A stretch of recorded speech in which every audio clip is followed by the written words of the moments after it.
Guerrilla cricket. Whoa. Guerrilla cricket. Whoa. Guerrilla. Take guard, man the barricades, patrol the cover boundary. At last the time is come, this is a cricketing emergency. Hear this call to arms for every cricket revolutionary. Take up your bats and stumps for the test match insurgency. At first they tried to silence us, but we would not be silenced. They threatened us with lies, so we threatened them with violence. Che Guevara, Sangakkara, Joseph Stalin, Douglas Jardine, Robespierre, Darrell Hare, Vladimir Lenin, O'Brien Kevin, guerrilla cricket. It's not about the winning, it's about how many rules you break. Even in cricket commentary, this is the best advice to take. Pick guerrilla cricket, it's the finest choice you'll ever make. There's so much more to cricket than rev counters and a slice of cake. At first they tried to sanitize us and clean up our act, but people like it filthy, and we know that for a fact. Fidel Castro, Lenny Pascoe, Carlos the Jackal, Umar Akmal, Mahatma Gandhi, Grant and Andy, Brendan Behan, Austin Ian, guerrilla cricket. Stick with us, cause you know we're not the kind of thing that you see on the TV and the radio. So vive la revolution. First they tried to buy us, but we would not be bought. Okay, we were, but then we ran away, and we will not be caught. We would not give up the ghost when they left us all for dead. They decapitated us, but we just grew another head. Chairman Mao, Jamie Howe, Ho Chi Minh, Asif Din, Václav Havel, Graham Saville, no surrender, I'm fucking trying to. Che Guevara, Sangakkara, Joseph Stalin, Douglas Jardine, Robespierre, Darrell Hare, Vladimir Lenin, O'Brien Kevin, guerrilla cricket. Wakey, wakey! And welcome to Guerrilla Cricket for a nice early morning start. Not long until the Ashes. So what is England's ideal warm-up? A 6-match white ball series in New Zealand? Well, of course it is. Short games mean plenty of time for golf. There is a World T20 in February, of course, so it's not entirely without context. Last time England played a bilateral white ball series in New Zealand, it was 5 T20s in 2019, just after England had won the World Cup, which Bear might mention from time to time. And wouldn't you know it, that series was decided with a super over as well, which England won. Yay, again. Was that a boundary countback though? No, you've just spoiled. Literally, you've just spoiled. Oh, I'm sorry. I was up at about 4 o'clock the fucking morning writing this, and you've nicked my next line. That's the obvious punchline, isn't it? You know. A case of history repeating, although without boundary countbacks. I don't know why I bother. We are expecting plenty of unfettered entertainment from this series, and both teams can pack a mean punch on their day. Today, and indeed the next one, we are in Christchurch at the Hagley Oval. I'm Tony Bishop, and with me are two well-lived-in and very familiar faces, limbering up for the first Ashes test in Perth. It's the man in Perth, Messi Jazz. Hello, it's great to be back. I've missed you guys, and it's lovely to hear you arguing like fishwives even before we get underway.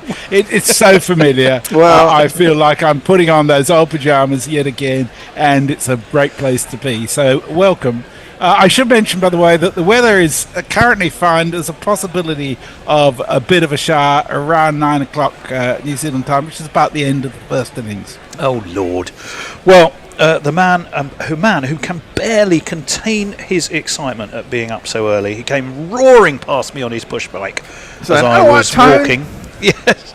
Is the Bear. Hello, Bear. Yeah, morning. No, this isn't too bad. I don't mind some. What I'm really worried about are these overnight games now, because now, getting older, I just basically, I got narcolepsy in the night time.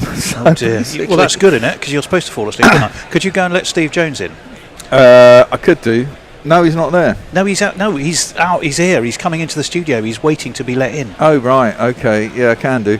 Let me go and do that. Right, then. brilliant. In the meantime, I will give you the toss news, which is that New Zealand, Mitchell Santner, the captain, has won the toss. They've decided to bowl. Not a lot of surprises in the teams, in as much as they announced them messes 2 days ago, didn't they? Both it's teams. a bit boring, that, isn't it? Yeah. I mean, not really allowing for conditions. Supposed to be quite seam friendly here. We'll talk about that in a minute. New Zealand, Santner and Ravindra both fit, so they're going to line up as Tim Seifert behind the stumps, Rashin Ravindra, Tim Robinson, Mark Chapman, Daryl Mitchell, Michael Bracewell, James Neesham, Mitchell Santner, Kyle Jameson, Matt Henry, and Jacob Duffy. England. It's the old salty sea dog, Joss Butler, Jacob Bethel, Harry Brook, Tom Banton, Curran Cox-Cass, the 3 Cs, Dawson, a left armour, Adil Rashid, and Luke Wood. So we've got Jordan Cox for Will Jacks in the kind of finishing role. Zach Crawley's there, but he ain't in the game. There's 2 openers who I can't jingle up because the Bears gone to let somebody in. Very quickly, Messrs. Mitchell Santner's described this ground as a spinner's graveyard. Is that the way you expect it to transpire? This stage of the season, I think that's likely. England are going to have to bowl 8 overs of spin, so it'll be interesting. But I think it's a good strategy, given the fact that the World Cup's going to be held in the subcontinent. So I think the more exposure they give the spinners, the better. Well, I can tell you the overall average first innings score in 12 completed T20s since 2019 was 154. And the last 5 games, 144. So it seems to have been going down a bit. Team batting first wins a massive 33% of games. The team batting second, which may well explain Santner's decision, wins 67% of T20s. Wow. So there you go. A good decision, you would think. It's supposed to be pretty chilly. It's a packed house at the Hagley Oval. It looks packed too. Everybody is well and truly... I can see bare arms. It's not that cold. It's 19.4 degrees at the moment. No. Here he is. We said we were adding a bit of extra physical presence in the studio, and here it comes. You said that Matt Henry beefing up the studio presence. So Matt Henry has gone up in the air and it's just evaded backward point. My goodness me. Oof. Crikey, that was nearly a wicket and a bit of bounce there, Bear. Well, yeah. Well, I just about saw it because I just about got back in my seat. Right, let's have some jingles. There's this guy. Terrible, so fuck off! Get out of my fucking England side! Can't film now, Jesus Christ! Well, yeah, but I figure if he keeps playing it, he might play well. Because I started playing it because he was batting, fielding like a fucking idiot. Well, he is off the mark with I've got to say, quite a streaky single. The floodlights are already on, big tall floodlight pylons at the old Hagley Oval. I'm not sure what a capacity crowd is, about 12,000, I think, something like that. Yeah, not great, but it makes it look full, which is always good. Well, exactly right. In barrels, Matt Henry, formerly of Somerset, of course, and that one's taken diving to the left. A shout from Tim Seifert. Well, that's fucking miles from him. And as you will have heard, the expert opinion from the Bear. Well, I think was having a wry smile. He missed that by about 2 feet. Yeah, it was a little nudge. It was a very good take by the tumbling Seifert. What were they all fucking appealing for? Anyway, this guy's batting. Prior ain't no loss, 'cause we found someone supper. Okay. Over the wicket comes Matt Henry. That's launched. That's Joss Butler at his best, and he is off and running with 6 runs, hauled over deep mid-wicket. One Terrific shot. All good. That was a miss hit as well. I've got to tell you guys that today is a really good day to win £118. The GPL is open. And, with only a T20, there's a limited range of what it could be. So How long I are we reckon open now's till, a good Bear? time to get in. How long's it open for? Till 45 minutes, so it's open. First till 45 minutes, so till 8 o'clock UK time. That's past the outside edge of Butler, who has a little wifty-wafty fish outside of off stump. And again, he's a solid chap, Seifert, but he's already shown, diving to left and then right, that he's pretty agile, although he didn't quite get these gloves wrapped around that, as it seemed to die rather just in front of him. Oh no, I opened it for an hour and a half. Better fucking change that. Yes, you better. It's open till this evening. We'd have a lot of winners and not many ways to share the 118 quid. That's nudged out to point. Sharp single taken. They're going to go for overthrows. They're going to have to hurry. Did they end up taking two there, or did they turn and come back? They did take. No. Yeah, they got two. Well, it's been put up as one there. Are we sure? No, they definitely got two. Let's have a look. Dabbed towards point. No, I think they stopped mid-flight. Came back. He'd have been run out. That And then Josh Butler dabbed I to point. see what you mean. Oh, right, yes. Took 4 or 5 paces forward. Phil Salt said, Yeah. not sure. Back they went, and then the throw came in, and it was an overthrow. So they ended up taking just a single. And this over so far has gone for 8. Henry in over the wicket. That's beaten the inside edge. It's swung in, and once again, poor old Seifert.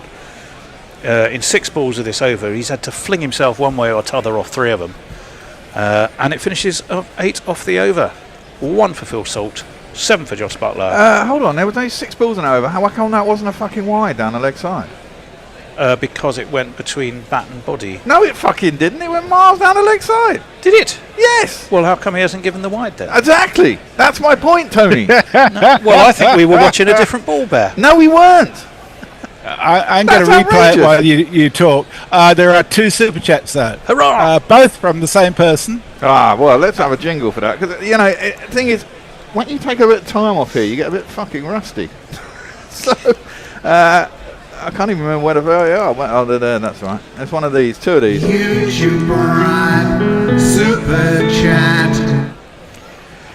So Jay Grover has sent us £2 initially just to say bell ends. And then another £2 to say HR complaint about a tall person. He also says A up. He also says A up, Mayor, a jet setting sun. And we have with us Rich Turner Music. It says steady on, Tony. Morning all. Jacob Duffy, he gets some swing. And Seifert, who's an enthusiastic little bunny behind the stumps, has got both arms up in the air. That one did swing. It did beat the outside edge. I think we can agree. Yes. Right, this guy's bowling. My bowler Jake, he can swing it around, won't get hit at the ground. My bowler Jake, play mostly one-day stuff, and test is he good enough? Well, he was good enough in the Pakistan series recently. Didn't he take 4 for next to nothing?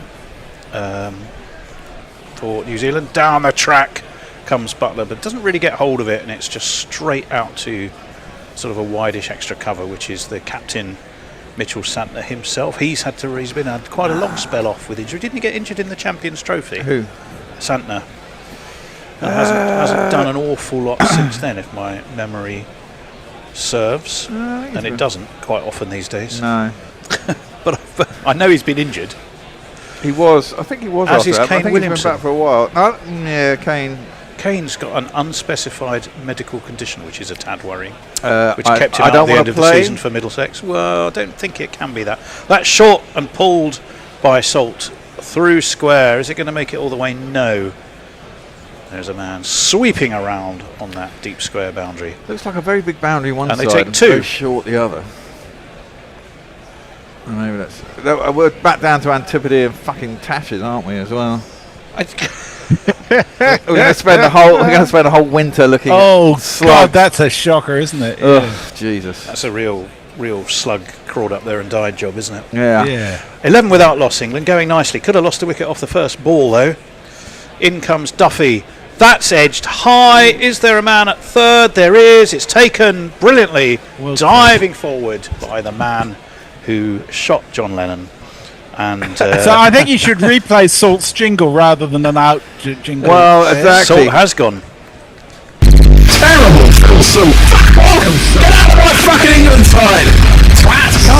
Can't film now. Jesus Christ. Well, interestingly enough, the ball that got the shot that got him there was very, very similar to the shot that nearly got him off the first ball. That one went a bit squarer, didn't it? Kind of over a shortish backward point. That one went down to third, but the attempted shot, which was a haul across the square leg, got an edge in a very similar way. England are one down. And that could prove a different test, Bear, because they relied so heavily on Salt and Butler both firing in recent games, and when they have, but there they've won. Yeah, but there's plenty of other people who can bat. So it gives us time for another good super chat. Oh, excellent. From Minx Gunboo's Clipped Corner. He sent us $10. He just says Gorilla Cricket is back. He shared with us on Discord that it's 2 a.m. in the United States. He's a bit drunk and he's running out of firewood. Oh no. Well, chop chop. Better get some more. Yeah. Is that where the phrase chop chop comes from? Well, probably. Yeah. Maybe. 11 Maybe for not. one. Right. New man to the crease. Oh yes, It this is man. Jacob Bethel. Is he going to be number 3 eventually in the test squad? Well, They say that he is an all-rounder, but that remains to be seen. it'd be interesting, wouldn't it? I think there's an opportunity for him in the Ashes. I think he'd probably go better than Pope. Well, Duffy has his wicket. He's been playing for Worcestershire, I think, hasn't he? Yeah, I'm pretty sure he's been playing for Worcestershire. He's had a few spells in county cricket, so he's not unfamiliar to our UK listeners at all. That's wide, glided to short third. There will be no run on that occasion. That's exactly why that man is there. We're going to watch that shot again from Salt. Apparently, he's not a swing and, well, he was there, a swing and hope for the best merchant. But he's very defensive about that. Apparently, he's very scientific, Phil Salt, in his analysis. Yeah, I read that article. that's the one that I got sent. Right, Jacob Duffy to rewrite. of Worcestershire. Swing and a miss by Jacob Bethel. Classic swing and a miss, indeed. And there was no run. End of Duffy's over. A successful one for him. Just 3 from it. A good one from New Zealand. 11 for 1, the score. So Mike says, hello everybody. The late nights and early mornings for this winter begin. Mike says, also fantastic jingle. Keep it open until the final 5 overs of the England innings. I need a guaranteed winner. No. And an Al Hodge, who'll be on shortly, says Butler moved forward. Would have hit him if he'd stayed still. So no wide. Yeah, I think that's a fair point. Look, before I go on, I want to just acknowledge this is our first live broadcast since the passing of Sean Tracy, Nestle boy, who passed away a couple of weeks ago, much to our huge sadness. I just want to say that I shall miss him hugely, and he was an inspiration to me in this role. We all will. That one's turned off his legs by Joss Butler to deep backward square. They take a single. We reminisced a little in our Bishop and Bear podcast recently, which was fun to do, but you almost felt Nestlers was there. Interestingly enough, we rather late in the day came up with the idea of doing our Bishop and Bear 100 as a combination of music and cricket. Kind of like a Desert Island Discs, really, for me and the Bear, with Forthy in the Lauren Laverne role. But we couldn't help. But because it was music and cricket, and we really, as in comes Henry, and that's beaten the outside edge as well. A very loose, wafty swing from Bethel. But because we'd just lost Nestlers, we talked obviously a lot about him at the beginning, and we thought, should we even do it? We genuinely thought, should we do this podcast? I mean, it was. We recorded it, I think, on the Tuesday or Wednesday, didn't we, Bear? And we'd heard over the weekend that he'd passed, and then we thought, what on earth would be better than a discussion about music and cricket to remember him by? So we went ahead and we did it. That one again, wide, it dies a little bit, and again the tumbling Seifert. They call him the tumbling Seifert to invoke the Rolling Stones. Yeah, it was a very big 12 for shock. 1. It was a very big shock to find out that Nestlers had passed.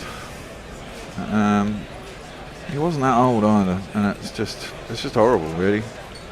So, yeah, we don't know more details than that. We do know when the funeral is. I'm certainly going. I'm sure the bear is. I'm sure a lot of us are. That one swings in a little bit. Bethel drives, but he drives straight to extra cover, fielded by Santner, who I would imagine at the moment Feeling quite is good. feeling quite happy with his decision. Well, he'd be feeling quite happy with his decision to bowl. I mean, according to the stats, it's a no-brainer. Well, I'd imagine so at this time of year as well. If you're going to get anything, it's going to be. I imagine it's like England's pretty much a pretty decent green pitch. 67% won by the team batting second at the Hagley Oval.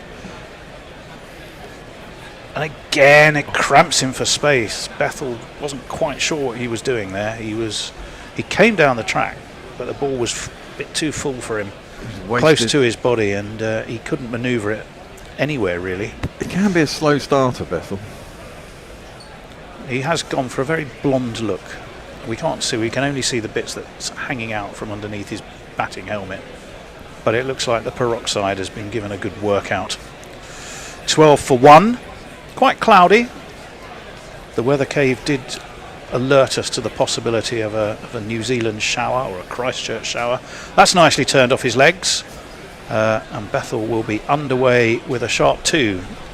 Well played him. 14 for 1. It's the end of the third over, and we can go back to Messers. EB says, so good to be hearing you. It's been a long time. Go Black Caps and go Gorillas. Jay says, hooray, Al. EB says, it's pretty much still winter here, so I really hope for some decent weather. Brian in Brisbane says, hello all from a very overcast and stormy Brisbane. He's actually Brian in Brisbane. In Brisbane. He did say currently on the beer in the charming Squire pub brewery, waiting on a storm to pass them by, hoping the fat ass chooks get over England. Jay said, oh Lord, I didn't know about Nestlers. Raising a glass, he would have loved the music and cricket show. Stephen Kelk says, morning all. Farong says, Wibble. EB says, very sorry your friend has passed. Mike says, did you know Nestlers had passed?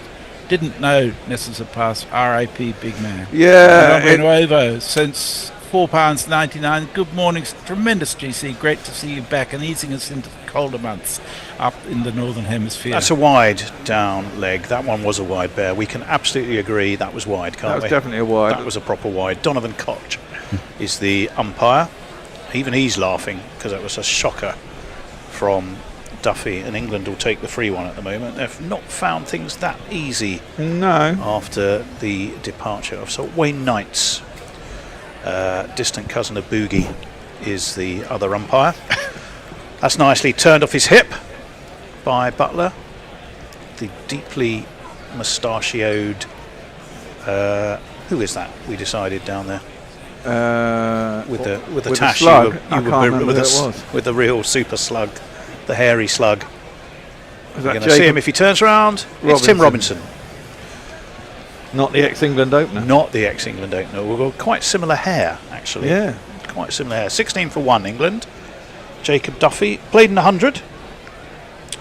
He was playing for the Northern Superchargers in the 100, was Duffy. Did all right, I think. I'll let you know in a minute. That's pulled away from outside off by Bethel. It's up in the air. It's just over the head of... I think it was Matt Henry who was... No, it wasn't. But either way, it was just over the head of I think it's extra Seaford, cover. No, Won't be him. He's behind the keeping. stumps. He'd have been having to go with his pads sorry, on no. Yeah. to reach deep, to reach extra cover. It's another slug though. Yeah, maybe they've been cultivating. It was Matt them in Henry. New Zealand. It was Matt Henry. Matt Henry, yeah. He's gone sluggy on us. They all go sluggy. That's They the problem all with go fucking sluggy after a Antipodeans. while. I don't think the Kiwis would like to be lumped into the same Well, they are the same hemisphere. bucket as you chuck the Australians. That's a swing and a miss outside of Fuck his off off there. stump by Bethel. There we go. Quite right, Mob. You stand up for yourself. And they're all ex-cons, aren't they? Right, I shall move on very quickly. He played 7 for the Northern Superchargers in the 100, did Jacob Duffy. took 8 wickets at 22, took 3 for 26 against the Southern Braves. He did all right against Australia as well, I'll give you that. That's down the track, that's launched by Bethel. Has he got all of it? You bet your life he has. It was very straight too. It was a lofted off drive, and it's got him the full 6 pennyworth.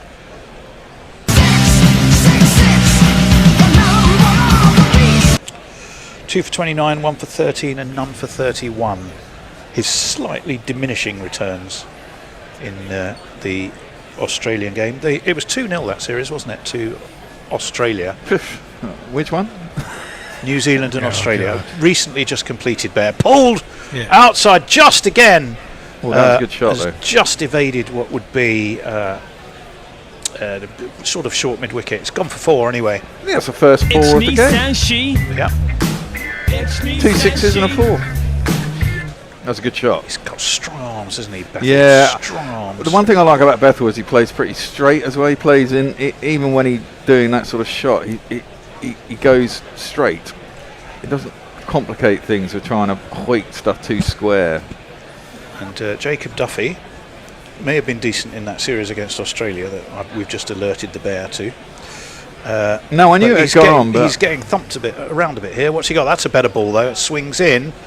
He dives to his right. There's Duffy, and can't quite get a hand on it, and they're able to scamper through for a quick single. 29 for 1, Messers. 2 more super chats. Oh, excellent! Wow. Stephen Kelk sends us €5. He just says R.I.P. Nestlers. Thank you, Stephen.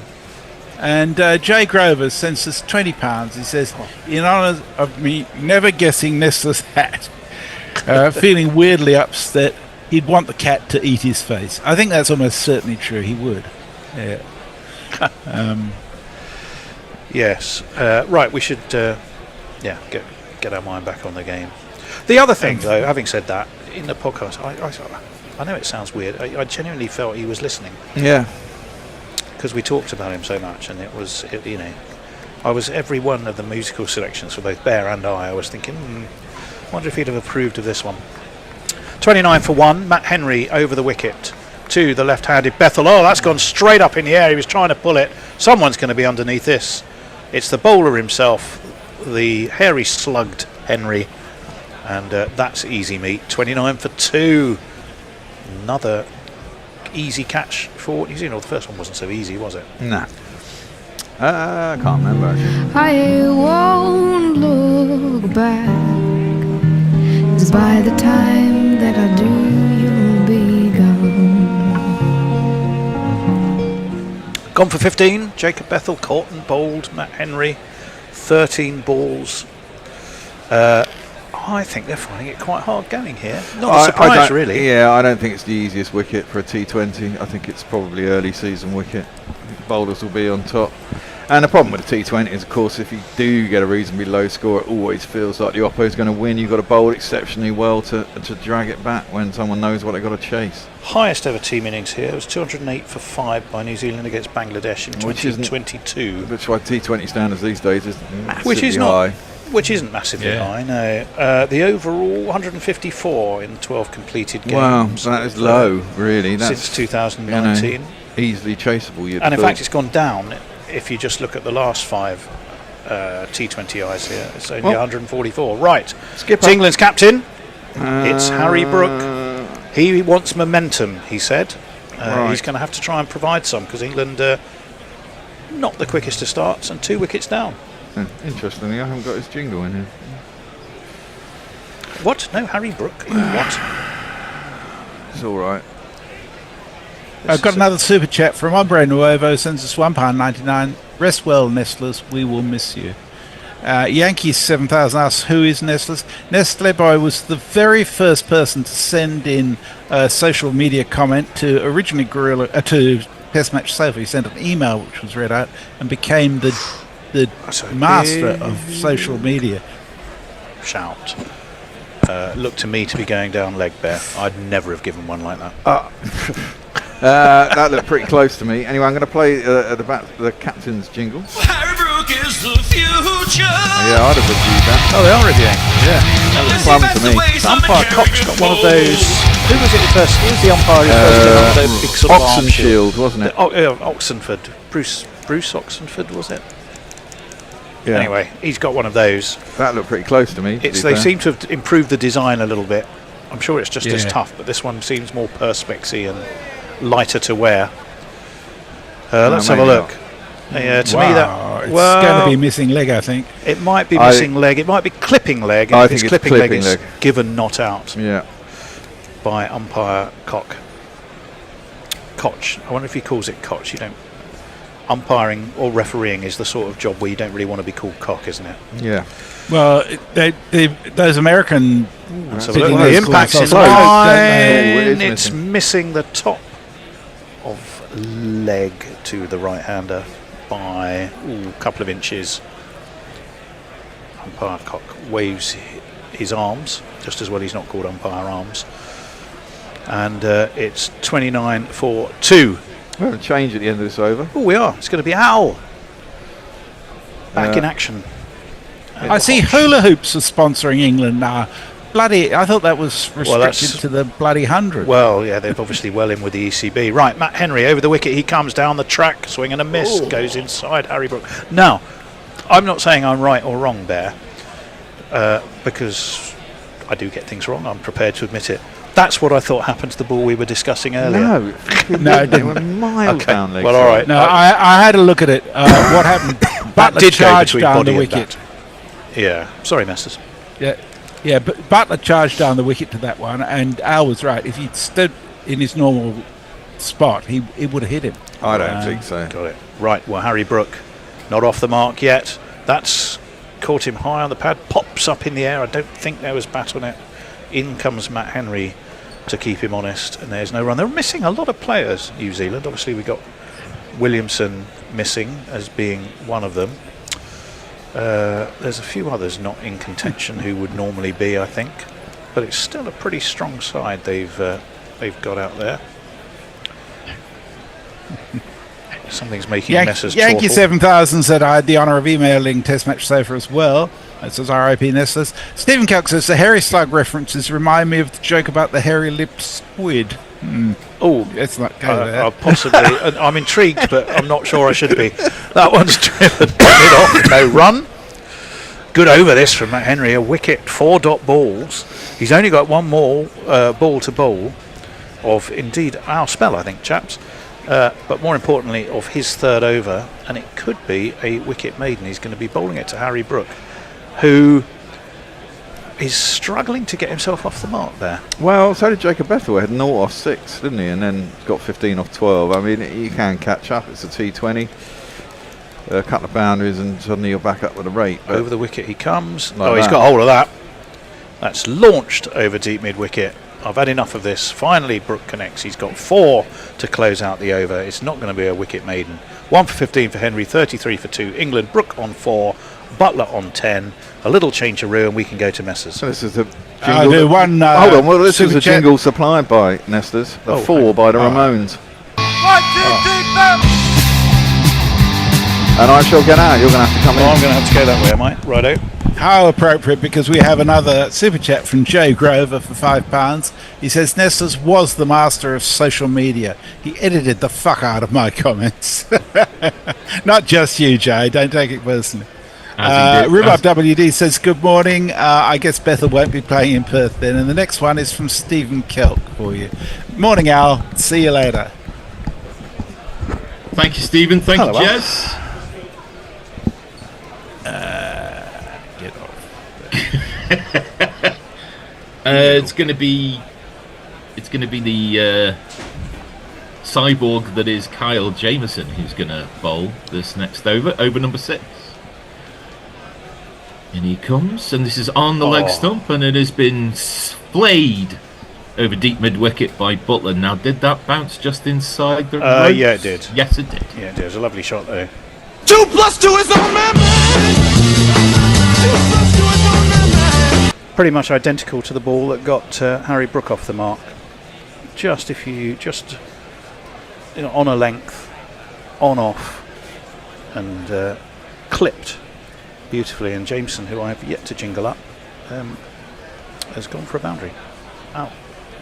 Certainly has. 37 for 2 is the score. As Jameson comes lumbering in, the scoop over the shoulder of Butler is well executed, and the ball will bounce just inside the sponge before it rolls up the hill. That went like a tracer bullet. I'm trying to get his jingle in, Al, and he keeps getting lumped for 4. Yeah, I was going to say, this is very much an anti-self-jingle over so far. We are expecting Mog to be joining us, who's not here yet. Mog is here. Oh, you are there, Mel, but you're not on screen.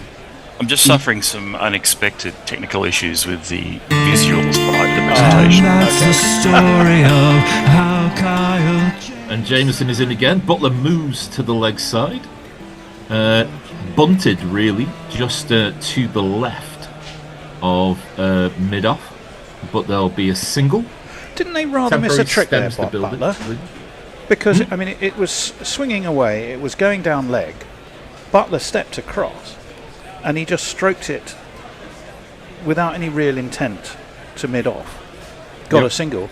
But if he'd have stayed inside of it, he'd have got the extra and a chance to get more runs. So this is the world of premeditated cricket. Well, That's not how modern cricketers think. Bat on ball. You've given some thought there, Tony, as Jameson comes in. Again, a preordained movement by Brock, which is you've gone old-fashioned there, Tony, which is that you decided to play the ball on its merit.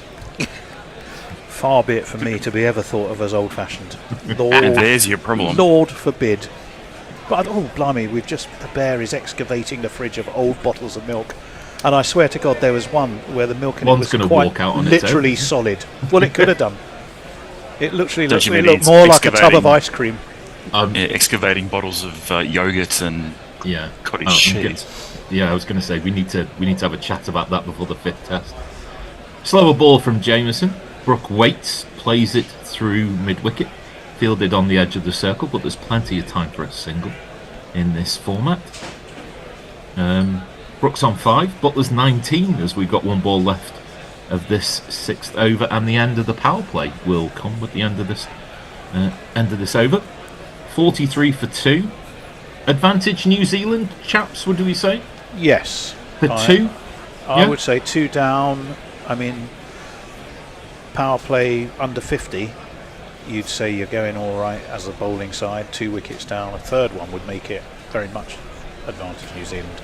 Nothing more than medium pace is flipped towards deep square leg, so that'll be a single. 44 for 2 at the end of the power play. And Mark, are you on socials? I certainly am. Stephen Kelk goes on to provide the punchline for his hairy lip squid joke. Right. The joke goes blah blah blah blah with the punchline. Hands that does dishes is soft as Gervais. With mild green hairy lipped squid. Oh, it's not dirty. I was expecting it to be quite filthy. That's not filthy. Well, it's just a good play. The blah blah blah part might be a little bit. Oh, I see. Yeah, I don't know. And Jay says even my antediluvian humour has an issue with that. Was there some talk at the top of the show, Tony, about a spinner's graveyard? Yes, and it was this man who said it, Mitchell Santner. Thank you. That was actually me queuing up a jingle, wasn't it, for me? Here we go. Santner baby, get some drift into the pads for me. Been an awful good Kiwi. Santner baby, and dart them in quickly. Here he comes, sauntering in. Just outside the off stump. Butler plays defensively and there'll be no run. If they were to ever hold a competition for the slowest run-up in cricket, surely Mitchell Santner would be right up there, wouldn't he? Yeah, he is reducing the over rate as we speak, as that is played through vacant mid-wicket and only goes as far as the edge of the circle. 3 fielders converge, including Santner himself. And that is some quick running to take 2.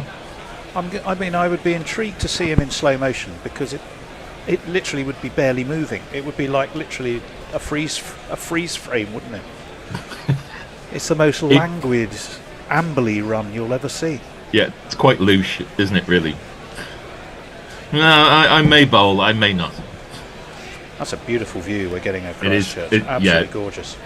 If there's anyone from the New Zealand Tourist Board, that will do the trick completely.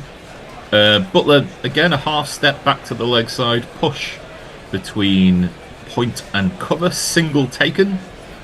3 off 3 balls so Good far. control. England will be happy to see a bit of control from the spinners because obviously they've picked a couple with Dawson and Rashid, one of whom is also a left armour. As much as I like Dawson, I just don't think he's quite in the category of Santner. Santner's got that additional benefit of height, which does count for a lot. As he comes wide of the crease. Slightly back of the length means that Brook can only play it through mid-wicket and take a single. You see, it's age and experience as opposed to just age, isn't it, really, Tony? That's sort of the difference between the two. Yeah. Well, I mean, Dawson's got plenty of experience, but not so much internationally as Santner has, that's for sure. This one is wide, and Butler surprised, I think, by that change in line. Can only struggle to play it out to deep cover, and then we'll take another single. So just 5 off 5 deliveries as we see a beautiful sunset. Gorgeous, isn't it? We're on the South Island, aren't we? On the up the east coast, about 3/4 of the way up on a peninsula, if I recall, Christchurch. Oh, a big looping delivery draws Brook forward. Tries to maybe hit this a bit too hard. Mistimes it to deep mid-wicket. Single taken, 6 off the over. 50 up for England. Yay, 50. 50, yay. S. Vasu Krishna says, the bowler's going to decide who is crossing the line in this match. That's my observation. That's a decent observation. There was not a high-scoring ground, so maybe. Do you notice a little conflab there between Santner and Butler? It didn't look entirely... Looked like there'd been a difference of opinion. I can't imagine there'd be anything other than just organising drinks after the game. Yeah, well, imagine so. Golf, more likely. Where are we going to play golf? In the dark. Oh, that's true. Well, maybe for tomorrow morning. You don't want to waste your time being in the nets, do you? When there's nice golf courses around, which I think there are around Christchurch. Oh, here's an interesting change. Without a moustache, no less. Yeah, I don't know can he even bowl if he hasn't got a moustache? We'll find out. Well, Jimmy Neesham is going to be the next bowler. Comes in and Brook has leaned back and hoisted this ball high and hard and gone for 6 over mid, long, off. Well, that's probably just as well, because I was looking for Neesham's jingle and it appears to be missing. Damn!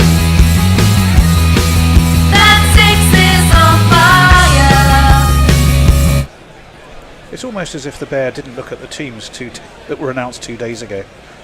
Almost. Before setting up the jingle card. An attempt at a reverse lap, and Brook has ended up sprawled all over the floor as the ball goes harmlessly through to the keeper. It's a good job there are no pictures in scorecards, because that would be ugly, ugly. It's like he was trying to do some sort of 80s ninja movie super dive roll. Do you think he went whoop-ah in his head as he was I hope he was thinking it. He was dodging throwing stars and there were swords flashing. If the music of Mission Impossible wasn't playing in his head, then that shot makes no sense whatsoever.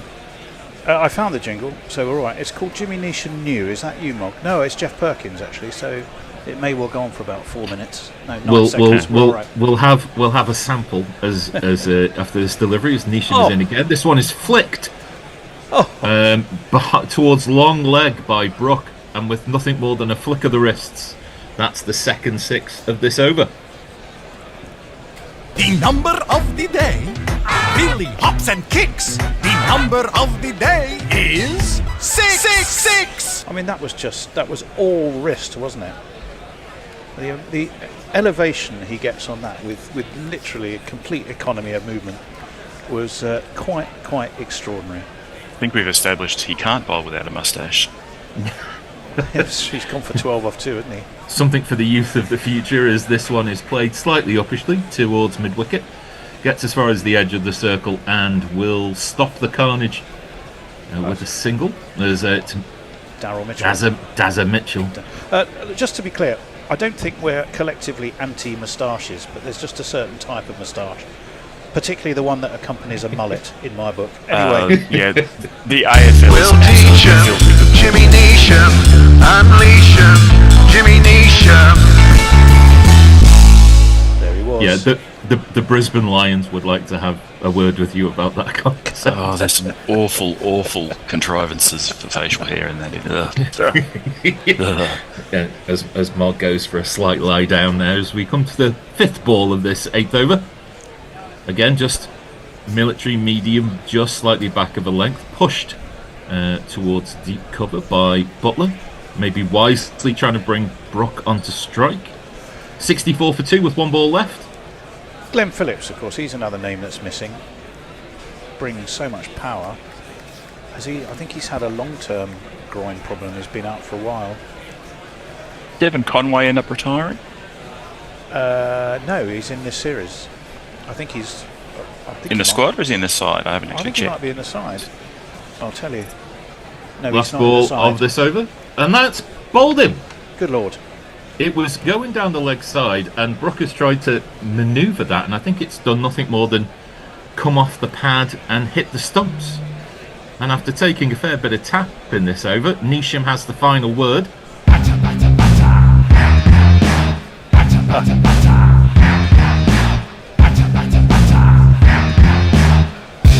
On your bike, mate. Now, I'm not sure you could take huge amount of credit. He certainly ran off like he did. Well, it was down leg. Harry Brook Way just seemed down to leg. get in a bit of a... It might deserve The one. first thing I learned from Gorilla Cricket, shit takes wickets, shit takes wickets. I suppose you Yeah. would argue he followed Brook, wouldn't he, Al? Well, except for the fact that Brook didn't move. It really was... It wouldn't have hit another set of stumps, well, maybe another 2 set of stumps if you'd have put them down that leg side. It's literally just ricocheted off the pad and into the leg stump. That famous Irishman, Yeah, Mr. Rick O'Shea. Yeah. Rick O'Shea. Well, here's a man So- batting possibly for his place, or certainly his role in the side. Be interesting, I think, don't you? Oh, sorry, that wasn't. It was a question. I haven't clued. on the jingle. Sorry, I thought you were... I thought I left space for a jingle, sir. I'm not that professional. There are too many names and not enough places. So you could see him Bantam being definitely in the squad, but you know, you do want to leave. Bring Will Smead in. Well, Santner comes in, and Butler, who's now become the anchor around which this whole innings is based, takes a single to mid-on. Do you want to jingle up, Mr. Banton, sir? I can do that now. Here he is. Tom Banton is a pure T20 player, and he'll go all the way. He's gonna do better than anyone you've seen before. This is the only way that he knows how to play. Oh, he's a little champion, Tom Banton. Good lord, that's a magnum opus by Mog standards. That's terrible. Don't use that one again. More proof that Bantam maybe should be dropped as this ball outside the off stump is just pushed for no run by Bantam. I hope he doesn't realise that our view of him is entirely jingle based. Well, Yeah. he's had some time out of the game, hasn't he, Tom Banton? He's struggled a little bit in recent times. Defended to short cover for no run. There was a point when he sort of burst onto the scene with Somerset that he really looked like he was going to be nailed on as an England regular, but things got on top of him a little bit for a while, by his own kind of admission. Loopy delivery is chipped over the infield. Mitchell will field on the boundary sponge. As long off moves left, and they'll take 2. I'm minded of the line in The Life of Brian. You know, you are the Messiah, and I should know. I followed a few. Yes. There's always a wonder boy coming from somewhere. There is. Latest wonder boy, of course, being Bethel. Oh, this one fired in. Just a clip to mid wicket will bring a single. 1 ball left of this 9th over, and the score is 68 for 3. I'm pretty sure. Spin up that super chat jingle. Excellent. I was going to say, I'm pretty sure that Daryl Mitchell has a 100% record so far of every ball he's fielded, his cap has slid off his bald head. Maybe he's damning working up a indictment sweat of under the cricket lights. equipment. Yes. This one is wide, mistimed by Butler. It just dribbles back to the bowler. End of the over, and let's start that super chat at 68 for 3. Oh, yes, indeed. Here it comes. YouTube Prime Super Chat. Jay Grover with 2 of your English pounds says Mulk is Dudikoff. Fact. And most of you won't get that reference, but I do. American Ninja 2 was the best one. He also has another super chat for us. Oh. Another £5. I had a mustache for 5 seconds. U-Tree got interested. Had to shave my head as well, just to be sure. Yeah. Oh, always better safe than sorry. Yeah. Rhubarb WD says hi. And Farong, I'm not on the screen because for some reason the camera's not working. I can't work it out just yet. It's going to be Neesham to bowl his second over. And this one is played straight down the ground by Banton, fielded at mid-off, and there'll be a single. Jimmy Neesham, he played 1 county championship game for Surrey. 1. Yeah, 1. It was at the Oval, 1 for 80. Hardly. Is that? But that was when Surrey made 820 for 9. So actually 1 for 80 wasn't a bad return given some. Yeah, I was going to does give us indication of what the pitch might have been like. Probably been quite economical. It was a draw. You may not be surprised to know. Surely not. As he comes in again, slightly back of the length, Butler can do no more than defend to backward point. Now they've got Tim Robinson on mic. Look, I do Yep. wonder if they're actually asking him where he gets his moustache trimmed. He's trying for the very dashing sort of 40s Air Force pilot kind of stash there. Yeah, it's almost a full Tom Selleck, would you say? It's getting close. It's not as thick, but it's Dennis Lilly, maybe just a hint it's got of some shape about it. Lilly. I think it'd have to be Particularly a with bit the hair. longer and a bit wider for Yeah. a DK Lilly. As that one is a slower delivery, just played a nudge into the leg side field. Will bring a single as the keeper does the fielding. Oh, a leg by. Well, let's take that one off Butler. Add it to the extras. I assume he's on the mic saying I spotted a couple of Jerry Messersmiths over the channel. Yeah. He'd have done well from Christchurch. Yeah. He's got really good eyesight. That's why they like him. Yeah. He isn't saying tally bally ho. Give the It would box. be Tilly Billy Ho, wouldn't it, if you're a Kiwi? Well, indeed, as this one is just over the outstretched hands of mid-off. Matt Henry stretched, could not get the ball, and it goes for 4. It was maximum height, but just cleared. Stick Jameson there, and that would have been another wicket. Yeah. Neesham can't believe his luck. After being so lucky about getting Harry Brooks' wicket. We're going to have a change in a couple of balls' time. I believe Mr. Forth is going to bring you the next 5 overs with ably assisted. As Neesham comes in again, this one is just turned towards short leg. I don't know why Jameson's fielding there. That seems a bit ridiculous. But no run. God, just use some tape on your earpiece or something instead of having to hold it like that. He's real hints at David Coleman, isn't it? Al will get that reference. I'm not sure Mug will. Extraordinary. 1-0. It's either that or Robinson has been the subject of the most evil super glue prank you've ever seen in your life. Banton takes a step to leg. That's what keeping the moustache on. Neesham tries to fool him by bowling outside off stump. A shy at the stumps, a single taken, and at the end of the first half of this innings, England are 75 for 3. Everything to play for, Mr. Forth, as I hand ably over to you. Right, and I've got to move, and it's welcome back to Steve. And I also shall stop talking. Changing the guards at Buckingham Palace. They're changing the guards at Ladywell. And welcome from Melbourne. Not a million miles away from Christchurch. I always think of New Zealand as being sort of south of Australia, but in fact, if you look at a map, of course, it's more or less due east. I went to Christchurch once. Unfortunately, it was sort of hit by an earthquake shortly before I was there, so quite a lot of it wasn't there anymore. Anyway, enough of that. Well, we welcome Steve into the hot seat. Hello, Steve. Hello, guys. How you doing? Yeah, we're all good, and I think we've got Al hanging on in there. Al, I think you've left us, Al. Maybe he's having a comfort break. A technical issue. I didn't want you to see me slurping my tea, but there's slurping your tea. That's okay. Yeah, well, we all slurp tea from time to time.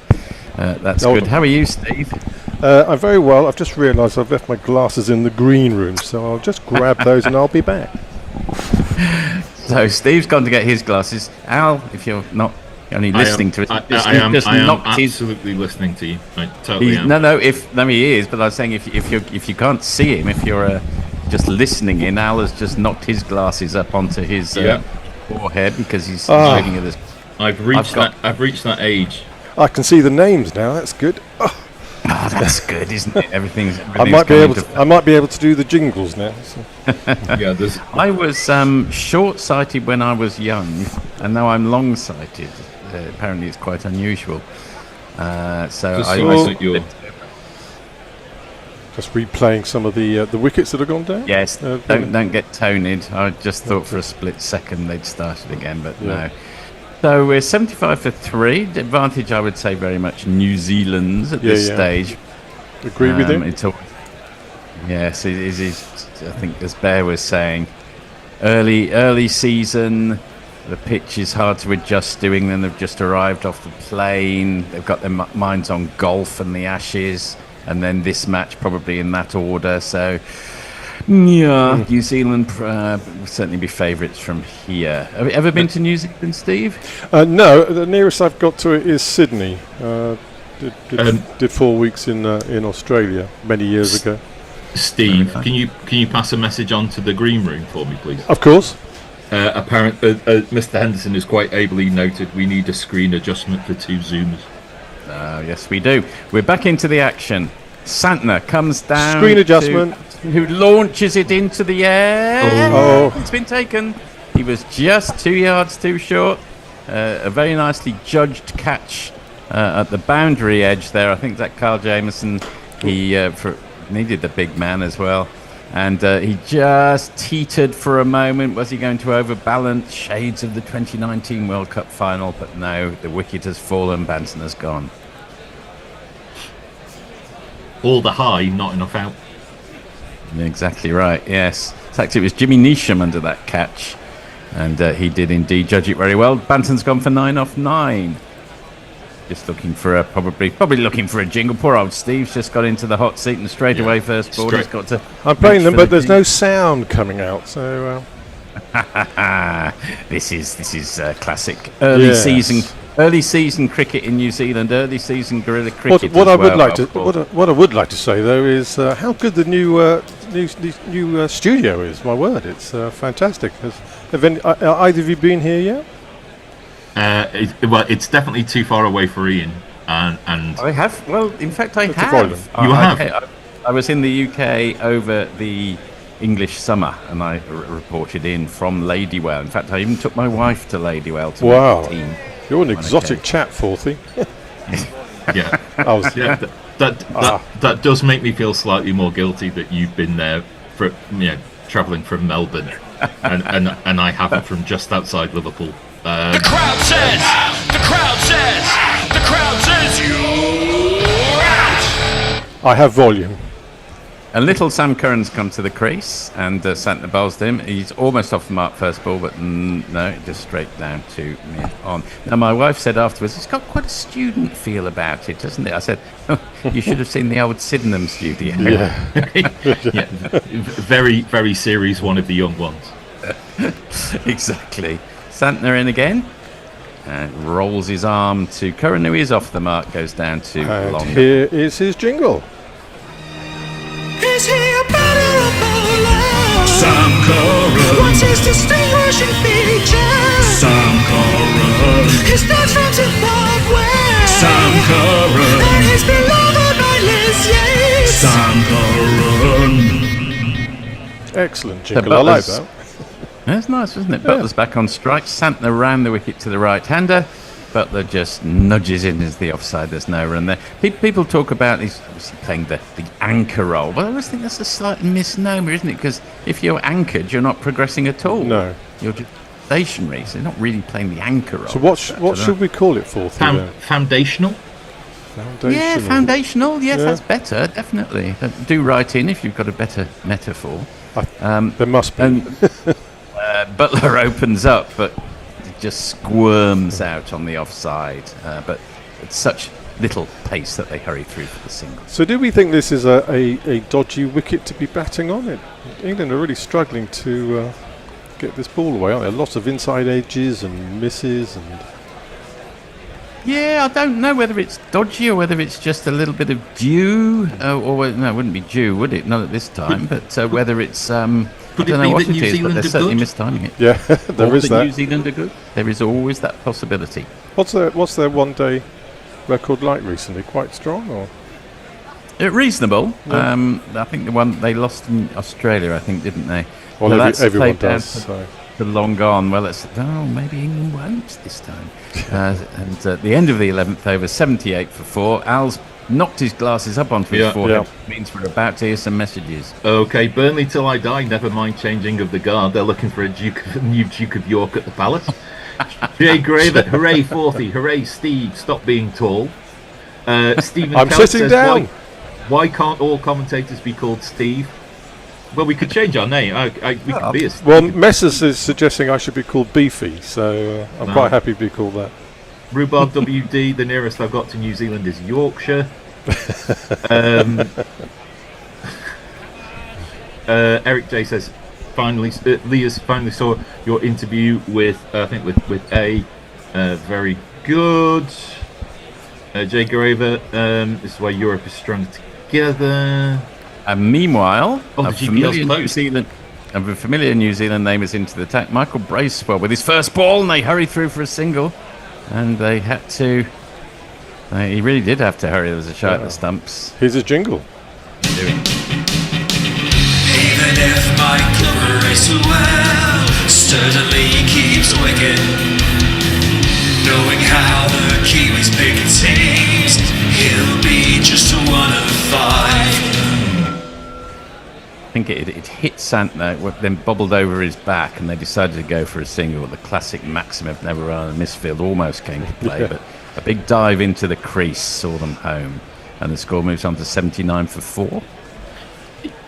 If there were family games of cricket, do you reckon the Bracewell families would be the highest quality and most competitive? Well, that's a good question. And what, do you have to even out the ages so everyone would be at their peak, or if we turn around and go, What about Michael Vaughan's family? Aren't all his boys playing county cricket now? No, they're all kids, aren't they? In comes Bracewell again, and that's clipped off his toes by Butler. They come for one. They're thinking about the second. They're going to go for it. It's a slight misfield, so they get it. I suppose the Chappells and their grandfathers, 3 Chappell brothers, and the Richardson grandfather. It would be an Australian family, wouldn't it? There's all sorts of integrated cousins throughout the subcontinent who could probably form families. The Mohammeds early on. And that's scooped by Butler high into the air. Is there anyone under it? Yes, there is. The 5th wicket has fallen. England all sorts here. The anchor, the foundation. Butler has gone for 29 off 24. England in trouble. You silly little boy, what on earth were you playing at? Oh! Jimmy Neesham Well- has got a face riddled with enthusiasm. It's quite disturbing at this time of month. He has. A pretty straightforward catch, that one, and he looked a little nervous as he was under it, but he took it well enough. And this Joss Butler, shoulders slumped, heads off, caught Henry bowled Bracewell, 81 for 5. There goes the anchor anyway. So Yeah, we're drifting. the foundation. in the or whatever. Listlessly. We're drifting listlessly through the doldrums as we speak. I'm trying to think about what else we can say as we let me have a look Yeah. at some. I think it's firmly in advantage New Zealand at the moment, wouldn't you say? I would say so. Yeah, yes. five down. Jeremy Henderson of this parish has said 40 looks like he's auditioning for the second coming with his own personal halo. To which Jay Grover says Gabriel with a comb over. Trumpian might be another idea. Well, there's not enough orange. Rhubarb WD says the Curran family. Jay Grove at Vaughan was born in Manchester and went to Silverdale. We do not claim him. Bracewell in to new batsman, who is Jordan Cox, and he's off the mark straight away. I don't know whether we've got the Jordan Cox jingle. We probably have. Well, he's a catchy man with a catchy plan. If he were in a band, it would not be bland. It's Jordan Cox. It's Jordan Cox. Jordan Cox. Jordan Cox. Just moving around to try and get rid of the halo effect. That's scooped up by Sam Curran, just short of the man on the leg, on the offside there, high on the bat. But if Steve and I decided that we were going to commentate through sound only, that would tell you how bad that shot was. It was pretty poor. Right, I've got rid of the halo effect. Yeah. Let's see whether that has any effect on England's chances. There's another one to finish the over at the end of the 12th. England 83 for 5. Al. So, given Jay Grover's last comment, because I'm going to come to you as state of origin expert 40, I do apologise if this. Don't do that. No. But is it about where you're born or is it about where you start playing? WG Grace's brother was a good cricketer, says Rhubarb WD. Eric J says that halo is real. 100% real. Jay Grover said 40 is now damned. It turns out you can't have it both ways. There's no purgatory in the fourth household.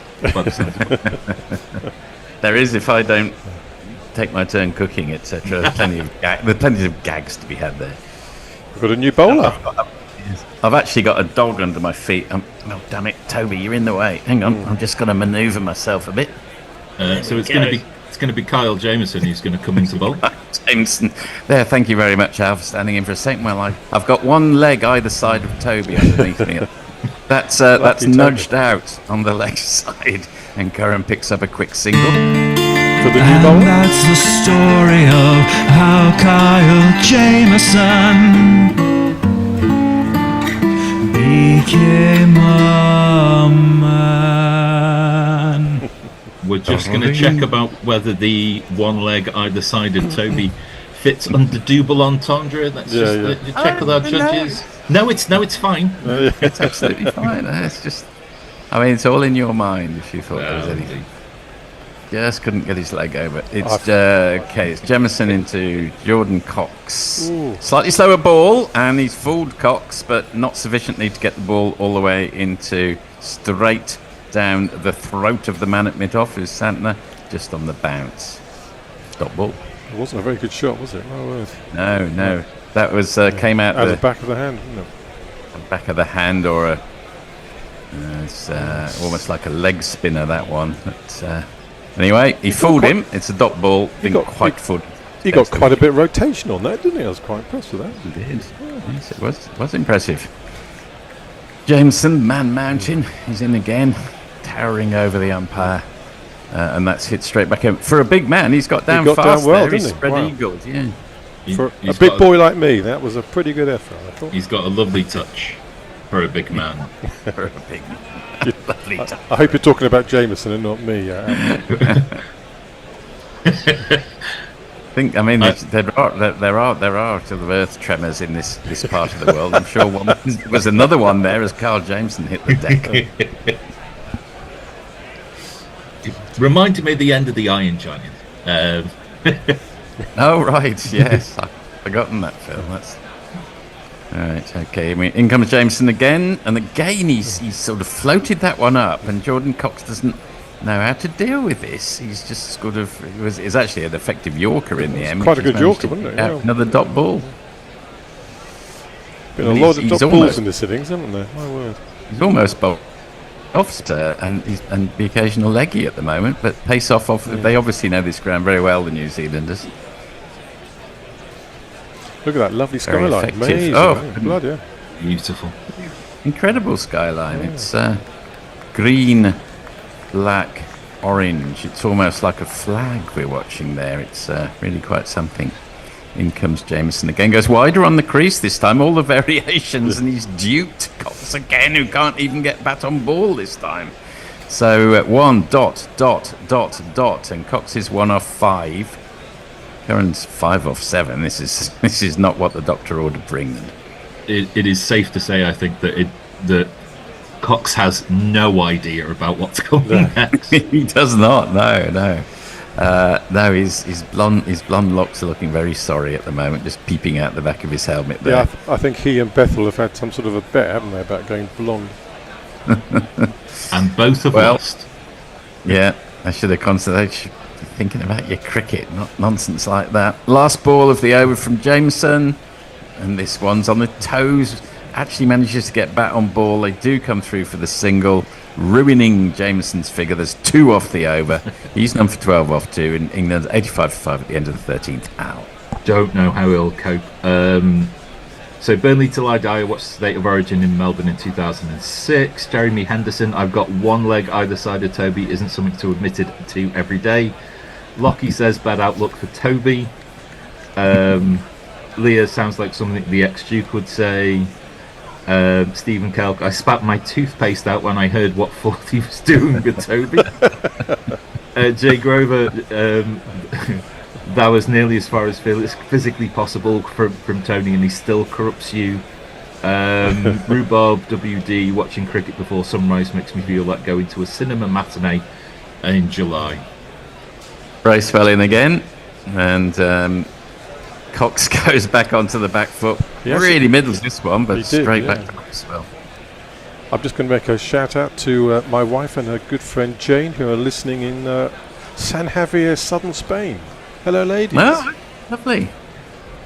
And neither of them like cricket. Well, that's a shout out to Mrs. Steve and Mrs. Steve's friend. And that one's cajoled down to long off, where Daryl Mitchell keeps his cap on this occasion to do the fielding. It's unusual for him in this innings. Fine word to use, Forthy. Well done, cajoled. Cajoled, yeah. Were you not also cajoled to go to southern Spain, Steve? No, not yet. No, I've worked very hard on not going to southern Spain at the moment. Someone's going to look after the cats. Exactly right. May I ask what breed is Toby, by the way? He's Cocker Spaniel. Lovely. I've got to say he's on his last legs. Oh, poor lad.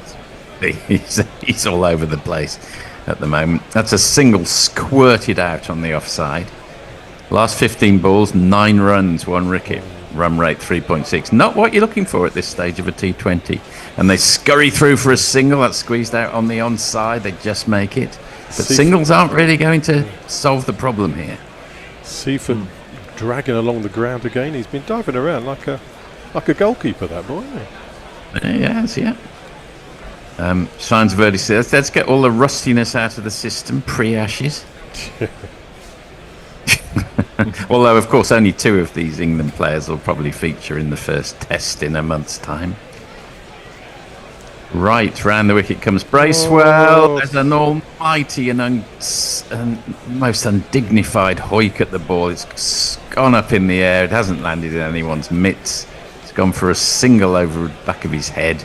This really is not going anywhere fast for England at the moment. Yeah, if he had any sense of how bad that shot was, he would just walk to the pavilion. I mean, I don't suppose New Zealand are too upset if Jordan Cox stays out there a while longer. So, and that's guided down to long on by Cox, a slightly better looking shot. But again, there's 5 off the over. No good at this stage, really. 90 for 5 England at the end of the 14th. Okay. Jez says you don't have to like cricket to enjoy guerrilla cricket, Steve. That's what I keep telling my wife, Messrs. And Rhubarb WD, just you wait till Crawley's century in the next T20. But we'll look forward to that. I was in southeastern Spain as part of my European tour in the summer down in the Guadalquivir. Shout out to my sister-in-law Shellen down there. She definitely won't be listening to this. There's no doubt about it. Bracewell back into the attack. He's gone for 1 for 10 off his 2, so good figures so far. Yeah, very good. Not what England want. Round the wickets. In fact, it's well, they threw me there. In fact, it's Mitchell Santner who's come back into the attacks. The evil caption makers at. Here's his jingle. Santner baby, get some drift into the pads for me. Been an awful good Kiwi. Santner baby, and earth them in quickly tonight.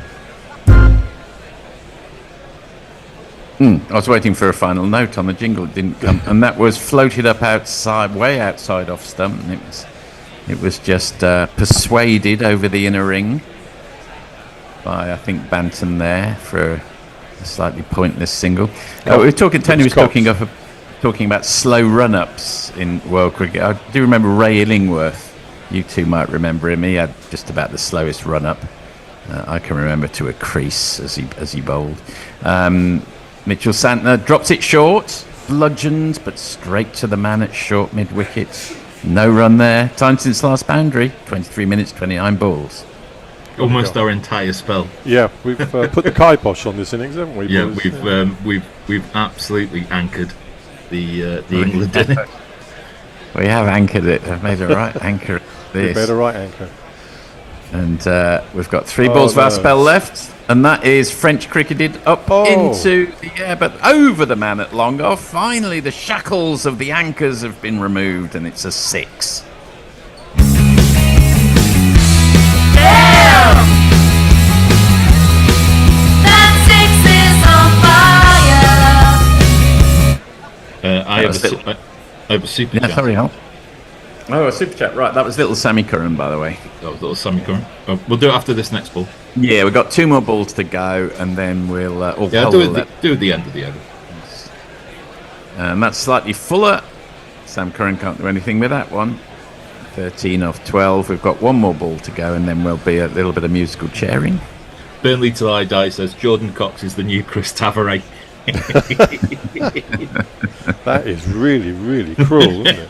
That is harsh, isn't it? Yeah. That's below the belt. Although he could actually open up in one-day cricket a bit, Chris Tavares, when called upon. He's dropped that one short. He's picked that fielder but out. It's no good because Sam Curran's directed it straight to the man at mid-wicket. So with 5 overs to go, England are sitting not proudly at all on 97 for 5 as we have another changing of the guard. Messi's come back in, I can see, and we got another super chat, I'm pleased to say.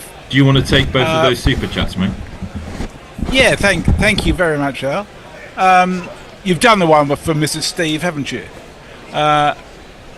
Jay sent another £5 saying 4th European tour made me reread a bit of Henry James. I got screwed. Now, I've got a question for you, 4th. Do you think bonding turns you into a better cricketer? Bonding? Because, I see. Well, I mean, it's important that a team gets on. I don't think it has to be kind of all official. We're not going to have to say, we're going to go for a week. Because basically the England team spent the past 4 days in Queenstown having a good time bonding. I think bonding is quite important. Yeah, I think 4 days in Queenstown, bit of time off because they're on such a relentless schedule. It's not a bad idea at all, actually. There's not too much of it. Okay. Duffy comes into the attack, and Bear comes into the attack as well, and that's a single. And I think I'm doing ball by ball. Sorry, over to you. That's okay, but you just described the first one, so I don't have to bother. 98 for 5, England. Curran's on 13 off 13. Cox is 7 off 13. Pretty low score, but we do believe that the average first innings score is something 150 odd. So we could be on target for that. Oh, look, there's a bit of rain in the air as well. It's a T20, they won't go off for rain, will they? Please don't go off for rain. I can't be able to get this to last longer than it has to. They're forecasting 0.3 mils, so not a lot, but possibly It enough. didn't look particularly heavy. And it always looks worse on telly anyway. Duffy is in again, and that's guided by Curran, but it came a bit glovey. Couldn't beat the man who was short at third man inside on the edge of the circle, so there'll only be a single. I went to Sri Lanka more or less this time last year, and it was the last week of monsoon weather, and I thought, surely it can't be that bad. It must be transitioning. I had a look on the forecast first week. One of the days was 140 millilitres were. That's quite a lot. Well, did it transpire? Oh God, he's got away with that. That's nice lucky. It was a nice shot. Jordan Cox went right across his stumps, and it would have crashed into about middle and leg if he hadn't got a bat on it. But he did get a bat on it, and got it very fine. In fact, fine enough that it's gone for 4 runs. Ended up being quite a good shot. First 6 days we were in Sri Lanka. Sometimes it rained, sometimes it poured, and sometimes it was monsoonal, but it was always raining for the first 6 days. And then the final 8 days were lovely. Wow. What month was that in, Forthy? End of November, start of December. Right. Hoiked into the leg side by Cox. Beats square leg. There isn't anyone there. And I get through for a single. So the Women's World Cup's been playing in India and Sri Lanka. 7 matches in Sri Lanka so far. 3 of them no result because of rain. 1 just got through yesterday despite the rain. Who was the winner yesterday? Wasn't it Sri Lanka? South Africa won yesterday. Yeah, South Africa won by 10 wickets yesterday. Oh, that's right. Yeah. So they're in box seat number 4 or 3, aren't they? That's down the leg side. I'm not sure he got any bat on that, did Sammy Curran, but it's come off his pad and gone very fine, and it is another 4. 1, 2, 3, 4. So a good over, the 16th. I think we've broken 100 now, haven't we? Yeah, I do have to say that the person who picked 650 runs in the GPL is probably not going to win. Oh, Probably not. But thanks for contributing anyway. Yes, exactly. Let's have a look. Oh, what have we got? There's a lot of people who must have thought it was an ADI, I think. Millgate. Yeah, it was Millgate. He's gone too high for anything. Even the lowest prediction is going to be too high. Looking that way, unless England can manage to score, a lot of runs. Well, Oops. Sammy Curran has hit that a long way up in the air. Oh, and it's been dropped! What a muppet! What a muppet! Who was that? Who was that? I can't even recognise who that was. It went an awful long way up in the air from Sammy Curran, trying to hoik it into the leg side. It went absolutely nowhere. Didn't even make it back to the bowler. But the man underneath it, who I still haven't figured out who it was, apologies, not sure who that was. Is it? I don't know what the umpires are conferring about. About the rain. Oh, about the rain, right? Yeah. Oh, I think you carry on. It seems to be only dribbling. The ground staff are out. We don't really want to stop, do we? I mean, if you can make it through another 4 overs. Yeah. Signs of. The top.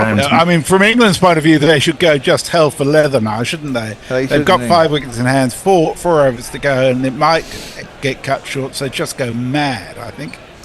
I mean, he was trying to pull the trouble is, to date in this match, when they have gone mad, they've got out because they're so. Duffy. It was Duffy who shelled it. Oh, he didn't get himself set at all. Absolute Duffy. I don't know whether it's a bad seeing ground. Quite often they say that. It's coming straight out of the night sky. It's a white ball. Should have caught it. Jameson into the attack. That first ball is pulled square by Sammy Curran down to deep square leg. And he'll get himself a single. England move on to 111 for 5 with basically 4 overs to go. It was a caught and bowled attempt, wasn't it? Duffy was bowling.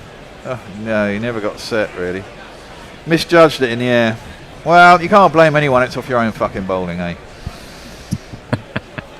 Exactly right. Jay says, I'm not a betting man, but did Bear get the Henry James joke? I suspect not. No. What Henry James joke? I okay. didn't even hear it. Oh, there you go. 70,000 Kiwis left New Zealand for Waiwai last week, says Fluffy. Surprised they managed to field an 11. What happened in Waiwai? I have no idea. Would that be a wide? It's very close. Surely to that's it. a wide. I think it was given. No, it wasn't given. Yeah, I think he started flexing his arms to the umpire, and then I think he decided that Cox had taken a step towards it, thus nullifying the wide. I don't think he had, really. No, I think that was a wide. I think they're going off. Yeah. No, they are going off. For fuck's sake. I bet it stops as soon as they get to the fucking boundary. It doesn't look like it's raining that heavily. The top of the golf carts don't look that wet. Pretty solidly wet to me. Well, a little bit. Maybe it's just a dappled plastic. Depends if you're in it or not, I guess. Well, yeah, possibly. But it's not that rain that you can see that much on the camera. I have to go to the lights to see how heavy it is. Well, England. I guess if you're hoping to make sure the ground stays dry enough to keep play going, you don't want to run too much of a risk of staying on and it getting really wet. Well, you could have actually had it covered, because I don't think it'll be a long shower, but I think England would rather it got wet, wouldn't it? They might liven it up a little bit for England. Well, I don't think it's been an easy wicket to bat on at all. No, it hasn't. I think it's been holding up a lot. Yeah, it's quite so slow. I don't think it's that bad a score in the circumstances. No, Really? I think if they can get to 150, they might have something to play with. You know, it seems that slow bowling is quite difficult to get away. England have got who have we got spin wise? Only Adil Rashid. Well, no, we've got we've got Dawson.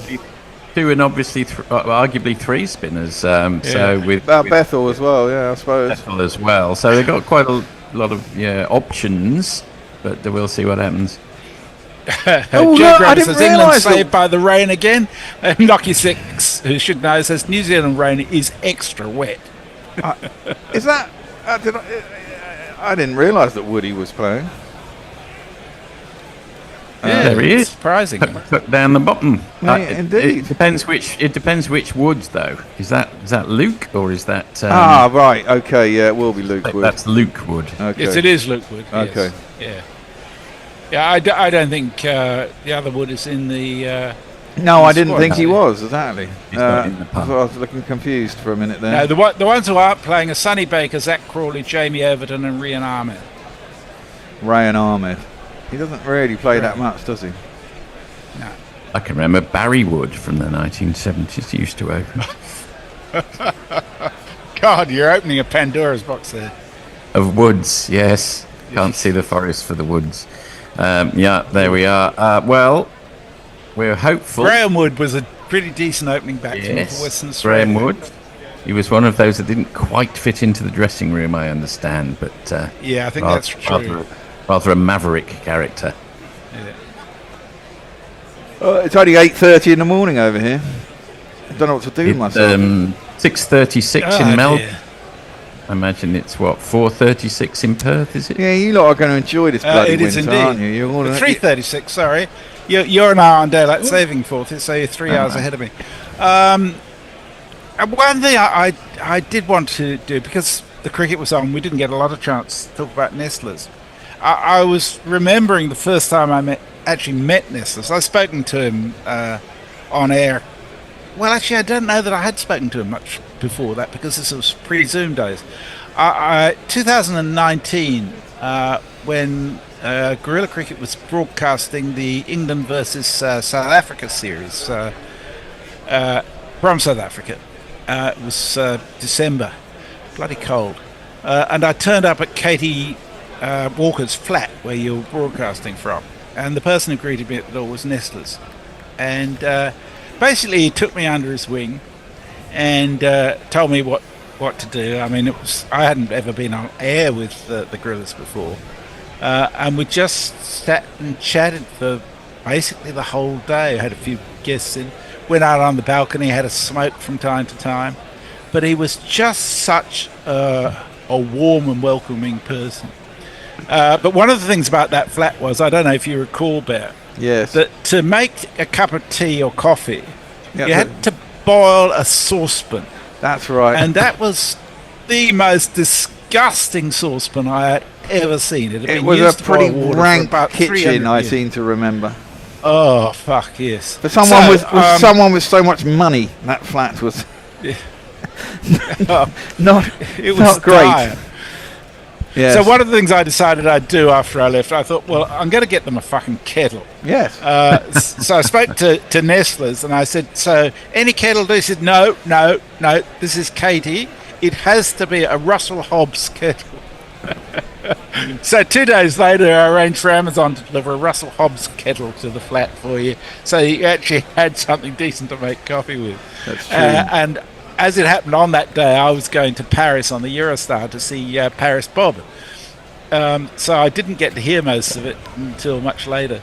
But the kettle was the main source of discussion for the whole of that day, thanks to Nestle's. Yeah. But he was such a fucking down-to-earth and humble fellow. But he knew so much stuff. Yeah. Loved his sport. Not just music, tennis, golf. Yeah, golf. He just loved his sport. He loved people, and he always found the good in people. That's what I really liked about him. He was such a positive influence on anybody he came into connection with. I remember one time we did the guerrilla golf. We did the final. We did the final day of the Masters, I think. And he became the lead on that because he obviously the rest of us didn't know much, and he was kind of the lead man on that. It suited him quite well as well. It's such a shame. It was such a shock when I got the news the other week. I mean, he wasn't particularly old, and he was fit. He rode his bike all the time. Just proves that exercise doesn't necessarily save you. No. Well, no. Tragically not on this occasion. No, I mean, I mostly talked to him about music, actually. And, you know, he's had a very wide interest in music. He was a great Dylanologist. Not something that I'm particularly interested in myself, but he also he was a great fallist as well, wasn't he? Yeah, absolutely. You had the last time I was on with him was with Rich Turner as well, as it happened, because he happened to be in the studio, and all three of us were fall heads. And so we spent most of the half hour talking about that. That was my last and final memory of him. But we've been talking quite a bit over the WhatsApp about music, this, that, and the other. What a great man. Yeah, it's such a shame. Jay Grover's sent us a super chat for £5. He says, wasn't Nestle's, Bear accepted, the only clean and tidy gorilla? One of the few. He was. He was actually responsible for occasionally cleaning up the flat in Sydenham, as I recall. Yeah, I on that note, I don't think Hendo has ever cleaned the flat or anywhere in all his time.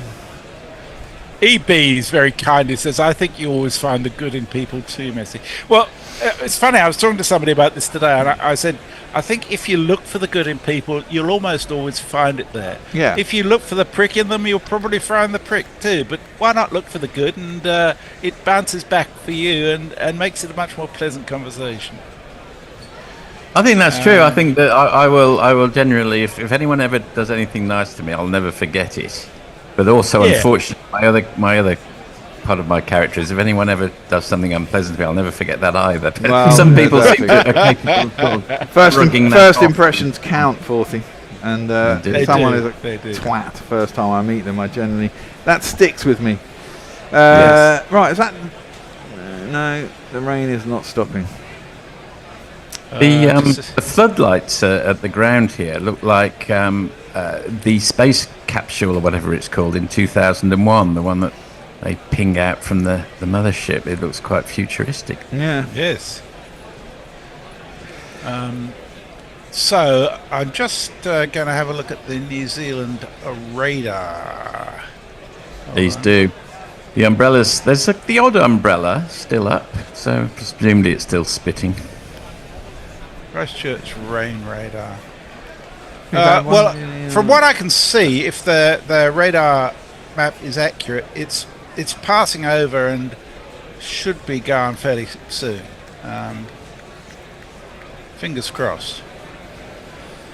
Certainly the forecast suggested just a little bit of rain around this time. So hopefully we'll get on without losing any overs, and England can have a mad bash for 2.5 overs. What we got? 3.4 overs left, I think. Well, they're all standing out there looking. I mean, this is it. It really doesn't look that heavy. I mean, I'm surprised in a T20 that they haven't carried on through it, but they have decided not to. One of the things, though, is if you get a really wet ball, it makes it really hard for everybody. Well, it does, but you think of the amount of games that we play in parts of the world where it's dewy, and the ball gets soaking wet very quickly, and they carry on playing because there's no rain. Well, the umpires are coming out. Now, whether it's for I can tell you there's been 1.6 millimetres of rain in that time. Oh, no, sorry. That's not the right one, Jeremy. Look at the other. No, Jeremy. Jeez, come on now. Well, the umpires are coming out. They're coming out. Does that mean they're inspecting? My weather station next to the ground shows no rain recorded, actually, so there you go. Well, that's it. Well, the thing is that once they go off, you can't come back on if it's spitting anyway. So the umbrellas are down. Grounds is being talked to. There are no real umbrellas up. And the only cover is on the main wicket itself. So Sam Curran has got his helmet on and he's standing by the side of the pitch. Looking quite interesting if you are in a month. Looks like covers are coming off. It's quite interesting if you are in a monsoon. As long as it's warm, it's not actually as bad as you might think. Quite heavy, constant heavy rain. You just get used to it. You wear a poncho or whatever, and you're strolling around some old Buddhist temples. You think, okay, well, this is just the way it is. Yeah.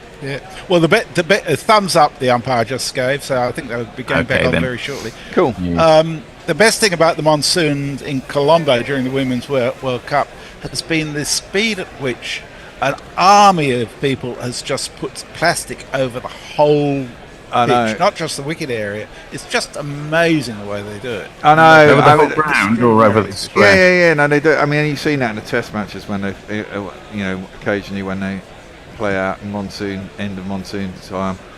They're obviously very experienced at it, and it's obviously hot, so that it just dries really quickly anywhere, whatever's there. I see there's another super chat from Jay there. Oh, good on you, Joe. Sorry, I missed that. It's a serious point. I know I'm not the most social of people, but I really regret not meeting Sean. Yeah, he would have loved to sit down with you, Joe. Pity he didn't come to the pub with us up in Sheffield, because you and he would have just talked music for hours on end and got totally maggoted. Well, yeah. So true. Actually, you know that lovely view of the Gaul ground with the fort behind it in Sri Lanka and all of. Well, if you actually go to Gaul, I think this is going to be beautiful. I'll be able to stroll around, and in fact, there's a 7-way roundabout in between the ground and the fort, which it's actually not particularly picturesque at all. Yeah. I wondered that sometimes, because there does seem a lot of traffic around there. Will Reynolds says, "Hendo the Womble, bad at cleaning. Who knew?" Yeah, I know. Rhubarb says, "That's why I'll never win the traitors." Fluffy says, "Don't order a Russell brand kettle." Muttley says, "Morning, Primates. Managed to catch you guys, and it's fucking raining. Love the sausages." They're coming out, Muttley. They're coming out. So get your sausages on for breakfast. Seeing a picture of Tim Robinson, who seems to be the only one they want to talk to on the walkie-talkie system. He seems to have spent his entire time talking to the commentators behind him and having a fine old time. Well, they just mic up one player, don't they, on a pitch? Everyone seems to be coming out, so it looks like they're going to start pretty soon. Jay says, I assume Nigel and Ian are bellends because their names sound like a Tory front bench. So does Jeremy, mind. And he were jolly nice, even though I had to send my double. That's why I'm known as the Bear. I don't like my first name. Apparently, Rhubarb says about there are 3 Nigels and Ians on the Labour Party front bench. Benches After too. about 3 years of there being no Nigels born in England at all, apparently there were some Nigels back on the radar. Exactly, they're all fucking following that right-wing twat. And it's become popular. Fluffy says, looks like Farage is going to be your new queen. Well, no, he'll self-sabotage before the next election. Everyone's getting so fucking overexcited about bloody Farage and reform. They're a bunch of nut jobs. It's a good thing England's got 5-year terms, I reckon. Yeah. That's a good point, actually, 5-year term. But also, presumably, once they start actually fielding some candidates, they'll get found out for the idiots that they are. Well, I mean, they're running 12 or 13 councils now, and they've done fuck all in any of them. Their ideas are bullshit. Do fuck all most of the time. Well, yeah, but I mean, like, he was on the news the other day, and he was spouting on about Antifa and all this shit, and it's like, look, we're not a bunch of fundamental Christians like they are in America. This stuff doesn't go down, mate. It just doesn't wash in England. It sounds like you're a complete nut job. I mean, sure, there's 15-20% of the people who believe that, but I mean, 15-20% of the people aren't going to get you elected. And Antifa is short for anti-fascist, exactly. Well, which isn't anti-fascist is a good thing. Well, yes. Well, not only that, but it isn't an organisation by any stretch. Not like the Proud Boys or the fucking. I think you should set up an organisation. The KKK. Anti-Nazi. Could you make that a terrorist organisation of being anti-Nazi? I don't know. Yeah. Right, we're back. Jameson is bowling, and his first ball is slapped out through covers. He's obviously not warmed up, and we get a 4 first ball back, which is always very good. 4 on the floor, and one more 4 than the 4 before. That's what 4s are for, to get funky on the dance floor. That was all a bit quick. We didn't see them warming up or do anything, did we? It's the next thing. They're bowling a ball.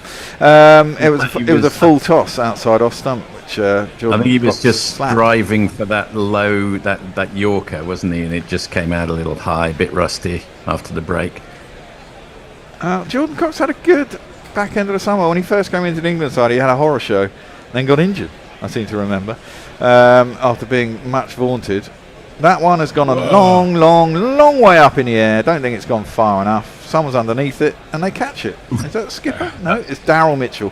So 4 and out. Jordan Cox goes 16 or 17. No one's really gone on for England. I think Butler is still the top scorer, isn't he? With about 29 or 27 or something? Yeah. So we have to say goodbye to Jordan Cox. Another one bites the dust. I think that is going to be out, Fred. Another one bites the dust. The timing from most of the England batsmen has been pretty awry, whether that's a combination of New Zealand excellence, knowledge of local conditions from New Zealand, ring rustiness from England, local conditions, who knows, but New Zealand strong favourites from here. Well, you'd have thought so. Nothing really counts till you get to T20 I think the World slowness Cup, of the pitch has a lot to do with it. Yeah. I really do. They got early wickets as well. They did. Yep, I think we saw this coming, didn't we? We didn't. We didn't really expect it after such a long break and all of those things. Lots of excuses, but well done, New Zealand. They know how to play their local conditions very well. The match isn't over yet. No. Oh, next man in is this man. An evil, jealous gypsy, putting under a cost. Always a bride, always a bride, and never the bride. His first ball, he just works down towards third man. He gets himself off the mark immediately, leaving Sammy Curran. Did you manage to get to New Zealand on one of your trips down under, Bear? Never went. No. Never been to New Zealand. Quite like to go. Got to get rid of the kids first. I've got another 5 years of that, probably. And then I'll be free to travel. But the wife is not sure about the Antipodes. Well, you know. Why not? Well, she doesn't like Australia because she thinks they're all racist, which is kind of true. Obviously, you guys aren't, but you're ex-English people. That one is driven out through the covers and to the man on the boundary. And there is just a single. That's interesting, and I understand the perception. Well, maybe we'll get back to that after the I think an accusation that can be laid at the feet of every country that there's plenty of racists in each country. True.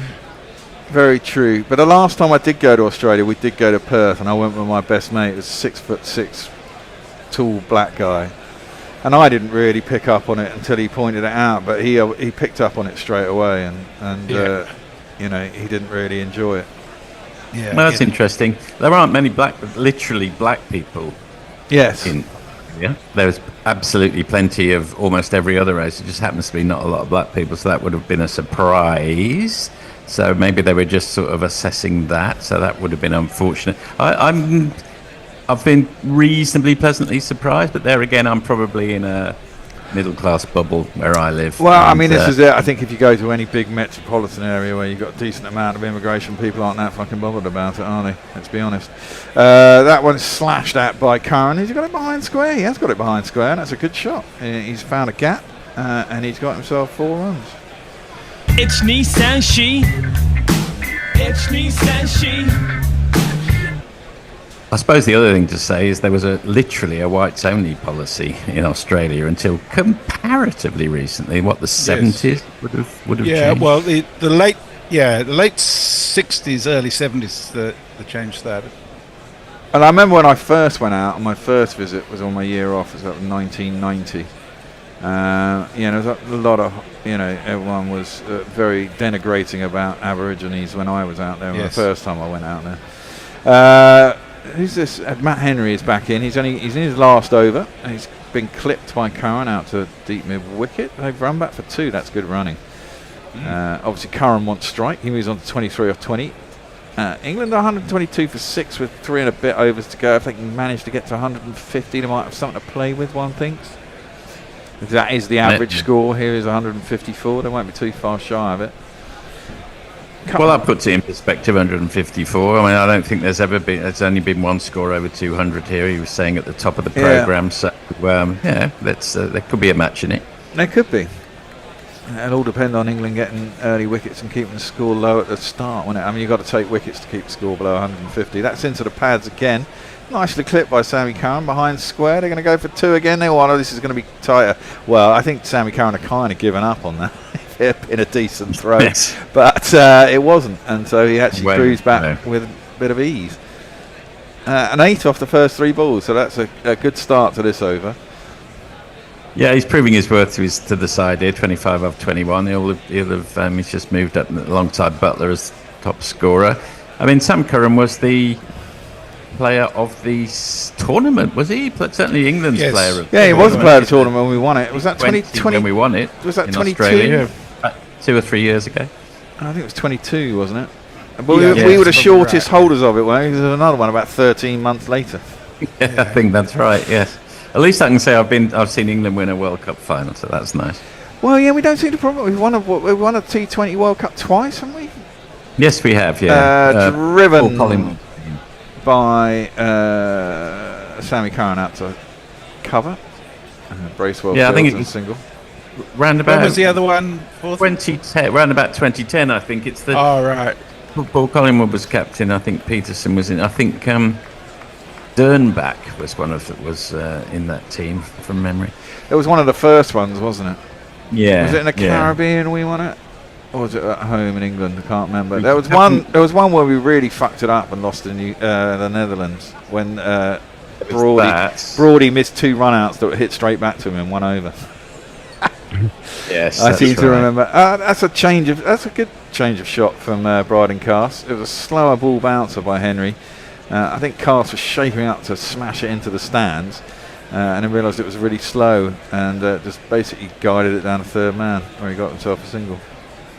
Yeah, that's time to change his mind twice there. Yeah, he finally did. Just poked at it. the one where Brathwaite takes Stoke for all those runs in the last over, was that an ODI or was that T20? That was T20. That was in Sri Lanka. I think that was in Sri Lanka. Was it in Sri Lanka or India? It might have been India actually. Can't quite picture it yet.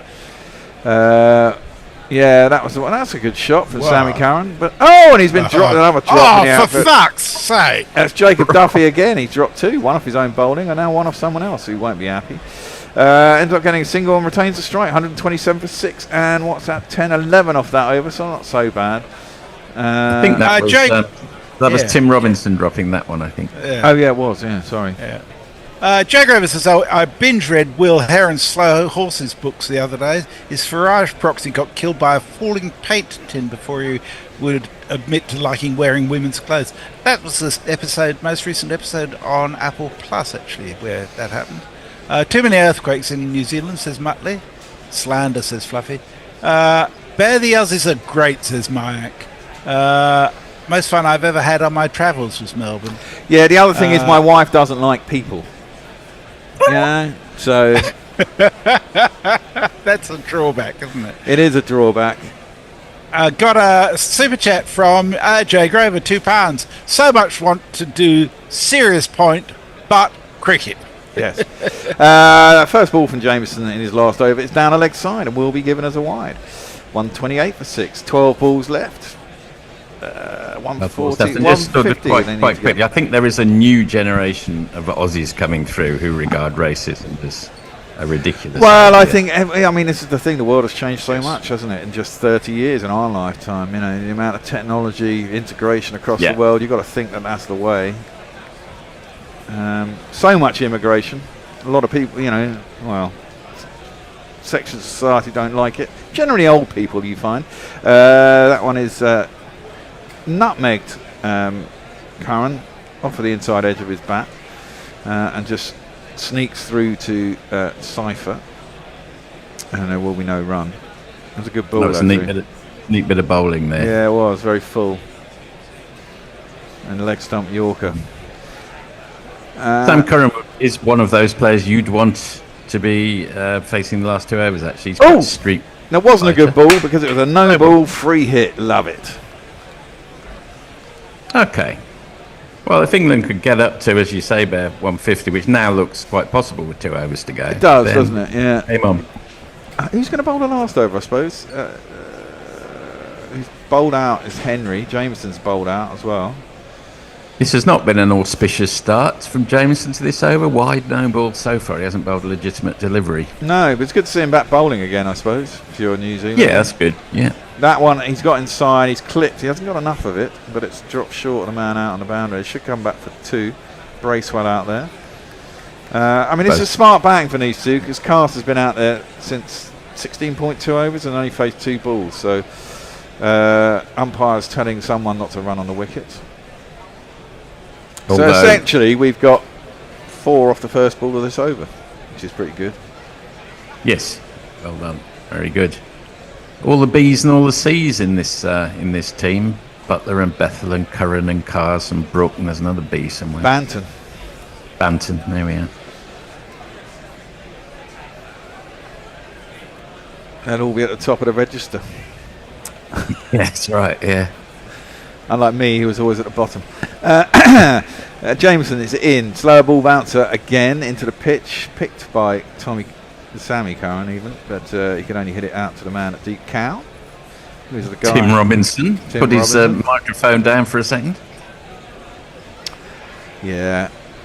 Must be a bit of a distraction having a fucking mic pack on your back and a widget in your ear for an entire innings. With the best will in the world, yes, you'd say so. I suppose. Are you contractually obligated to do that? Or do you I think if they pick someone, they pick someone in each team, don't they, for an innings? Presumably, it's someone who's not going to bowl and who's probably going to be in the outfield. So But that one is another attempted Yorker by Jameson. He's getting it right up there. He is. And Cars can only chunk it up to long on for a single. Darryl Mitchell is fielding. Darryl Mitchell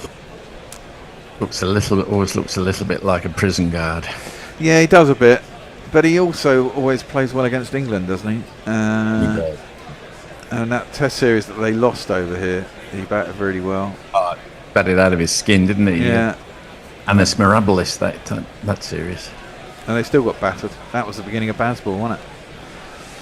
1-3-3 for 6. 3 balls left in the over. Curran facing up, 30 off 26. Goes across his stumps. Oh, there's a big appeal for LBW, and he's been given. That's plum, yeah. That was absolutely plum. He's gone right across his stumps. His only hope was to get a bit of bat on it. He's reviewed it and gone down the other end, so maybe he thinks he did get a bit of bat, and maybe it's a little bit hopeful. Maybe he thinks it pitched outside leg stump. We shall see. There's 8 balls to go. England have got 2 reviews, so why not? It gives us time to catch up on a few jingles messages. Mike points out that we lost to Netherlands in the first game of the 2009 World Cup at Lords, won the World Cup in 2010 in the West Indies. That's right. Jay says Jay Dernbach was one of the few funny Norcross jingles. Right, I don't think he got an edge on that. And we're having a look now. It's missed the bat. I think it's pitched in line with leg stump, and it's held its line on leg stump, would be my view of that, and therefore he will be out. I think. It's pitching. Oh no, it's pitched outside leg. Well, it's not going to be out. Leg. And it's quite far outside leg. Interesting that, because the camera looked like it pitched in line, but he remains there. So he's not going to be out. Presumably they can't make the run because the decision was given, and therefore it's a dead ball. Yes. So he will have to go back and face. That's cool. Doesn't matter. He's still there. Well, I mean, that looked definitely like it pitched in line from the replay. But I think the umpire, rather like us, was confused by the kind of movement of the batsman, and maybe we momentarily took our eye off where the ball had landed there. Yeah. So we've collectively given ourselves a pass on that one. Yeah. Yeah, definitely. Absolutely. Well, so Curran remains. He's 30 of 27, 1-3-3 for 6. We have 8 balls remaining. England looking to try and get 150. Need a couple of boundaries and they should get there. Well, that one's not going to be one. That's a good ball, slow ball bouncer. Completely foxed Curran. He was looking to pull it originally and then thought about trying to guide it down to the third man or put it over the keeper and missed it. So, I mean, one thing you can say about T20, it has brought a huge variety in new bowling techniques into the game.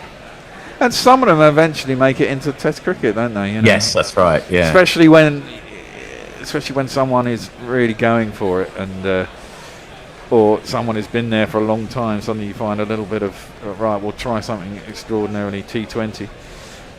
See if we can induce a mistake, and it works more often than not. Jameson, last ball of the over. It's a good comeback from him actually, because he went wide, no ball, 2-1-1, and then 2 dots followed by a single. Curran will be on strike for the last over. England went like 16 off the last over. Who's going to bowl it though? The 2 main guys are out, I suppose. Mike says it's 4 a.m. in New York City, starting to feel loopy. Jay Gravis says raise a glass to Terence Stamp, who died 2 months ago. Lockie 6 says a friend's mother retired to why. All I could do was ask why. Only locals know the pronunciation. Rhubarb says it's the 800th anniversary of the official Magna Carta. Oh, okay. There you go. Which, not signed on Runnymede Island, in fact, but on the bank opposite, if you're a historic pedant. I was going to say a pedant as much as historian. Well, there's a little bit of land opposite the island, Runnymede Island, which is America. What? That's going to be a wide, I think. Duffy starts the next over. There should be a wide. No? Oh, come on, that's a wide. That's a wide? Oh, come on. He didn't go that How could that not be a wide? Look, he put his foot across. It moved a lot. No, maybe not, actually. No. It was going a long way away, but it wasn't outside the line. No, when it went past him. I have a faint recollection of that thing about Runnymede and the American land. Was it a gift of some sort? It was after JF Kennedy assassination that there is a little stretch of half a mile or something, officially America. Where? That one is chipped into the leg side by Sammy Curran. They should try and come back for 2, and they do come back for 2. Is that off the Australian coast or the? No, it's in England, opposite right. Runnymede Island. It's symbolic because that's where the Magna Carta was signed, and it's meant to be, symbolic of freedom and all of those things. Well, next thing they'll be trying to put a military base on there. Well, yes, quite. Those were happier days, perhaps, in the relationship. Well, I don't know. What's his name? Zakir seems to manage to stick his head far up Trump's arse most of the time. That one is slapped down the ground. Has he got enough on that? It's gone up. It hasn't. Ooh, but there's no one dead straight, and it's going to be 4 runs. That's very handy. Right at the end of the innings. You ask where I live. Here's the address I give. The phone. And he's back quite well here, Sammy Curran. He's made a decent comeback into the England side after a couple of years out in the wilderness. Doesn't let you down, does it? He's like a No. he's like a defensive midfielder who does a job. Yeah, back to the Premier League, thank God, today. Lack of football over the and back international to break. The Championship, where who's that we see on top of the table? Oh, it's Coventry. You scored about 50 million goals, haven't you, at the beginning of the season? Yes, we have. We've scored 27. Frankie finally come good. Well, that was a poor ball, and that is just what England needed. Knee-high full toss on the pads. Sammy Curran doesn't really misses out on those, and that one he is slammed into the crowd over square leg. 6 runs. Great shot. Yeah. Not having a great day, Duffy. No. Like Michael Bevan used to do, Sam Curran is just playing the situation. He's not worried about the scorecard, and he reckons that, just we can plot our way to 150 here, and then we'll see what comes. Well, 146. It's good as, isn't it? 2 balls to go. Probably get there. Yeah. We've sort of doubled each ball. Well, not double. We've gone up in factors of 2. Dots 2, 4, 6. An 8 would be interesting. Yeah. No ball 6 would be 7. Yeah, but that's possible. a wide. Oh, that one is that wide. is wide. Yeah. For 147.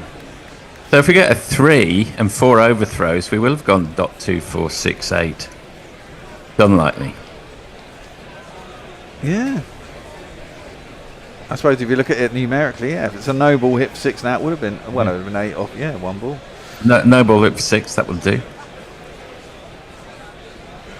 Can't see us scoring 16 off the last, though. That would be unusual. Yeah, that would be unusual.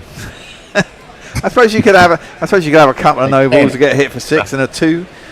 No, it wouldn't be a double, would it? It would just be 10. Right, here we go. That one is hitting the air. Oh, look, the man at point had come in, so they should get 2 off that one. And Sammy Curran, he's marshalled this extraordinarily well as well, because Carter's literally faced 3 balls in 4 overs. And Sammy Curran is on to 47 off of 34. So and when Viv Richards scored that, went absolutely nuts in 1984 and scored about 180. 189. And Michael Holding at the other end, he faced about 3 balls. Yeah, he did. Yeah, that's right. Brilliant. Curran's only on 45, so he needs a 6 for a 50. 6 for a 50. Come on, mate.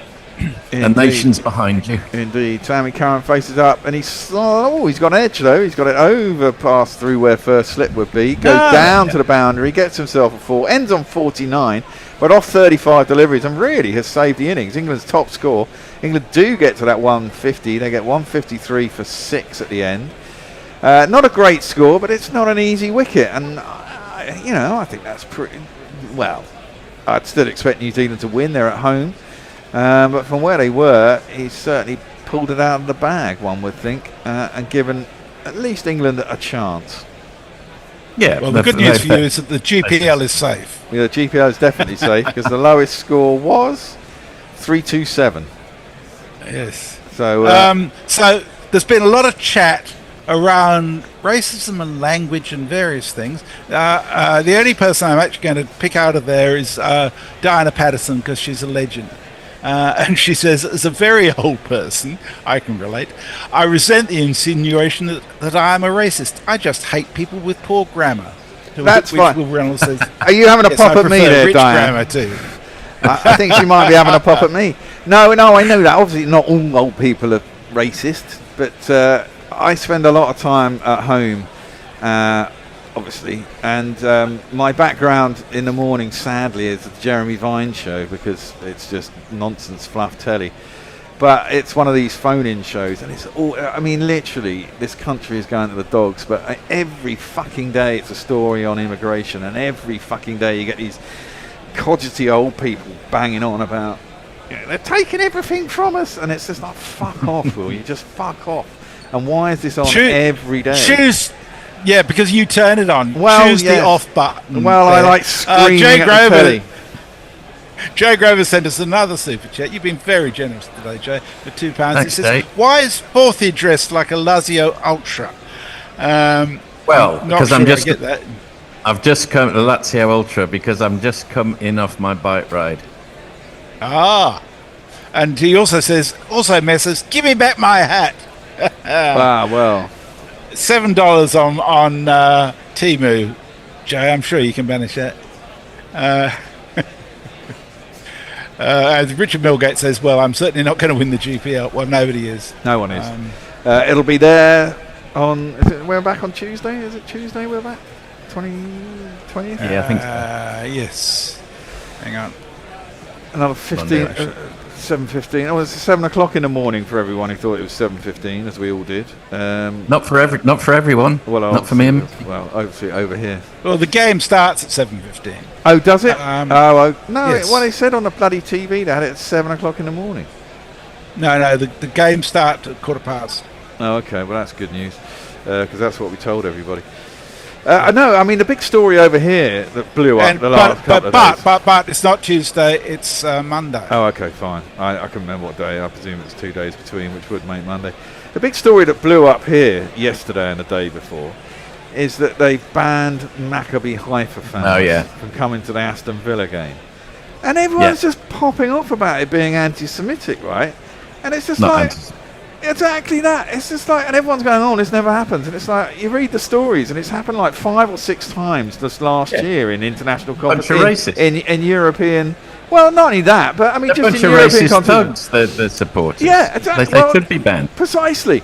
And there were about 6 or 7 teams last year who were banned from going to games in European, in the Champions Trophy, and UEFA Cup and the Champions League, precisely for those reasons, because the fans are a bunch of nut jobs. And it's just like, you're not banning from them coming into the country, you're banning them from going to the game, right? And it's just like everyone's gone off and they're trying to get the Prime Minister to turn it over. It's just like it's a policing matter. And then suddenly it's become this big political football. It's like, fuck off, will you? And everyone's getting... just drive me Villa are 100% correct. Yeah, absolutely, 100% correct. And it should be. It shouldn't have even been a fucking news story. No, that's absolutely. Okay. I think we're going to have to ban you from the news as well, Bear. It's just getting your blood pressure too high. Love it, man. I love it. Shut up. I'm in charge. I'm running this show, As Will Reynolds said, they smashed up Amsterdam. Right? Exactly. Okay. And it would be troublesome. It would be troublesome as well. It would kick off. It would. Right. It was lovely to catch up with you again after a break, and I'll see you all again on Monday, no doubt. Okie dokie. Excellent. We'll have about 5 minutes off and put something on, and we'll see you in about 5 or 10 minutes. Cheers. Okie dokie. See you in a bit.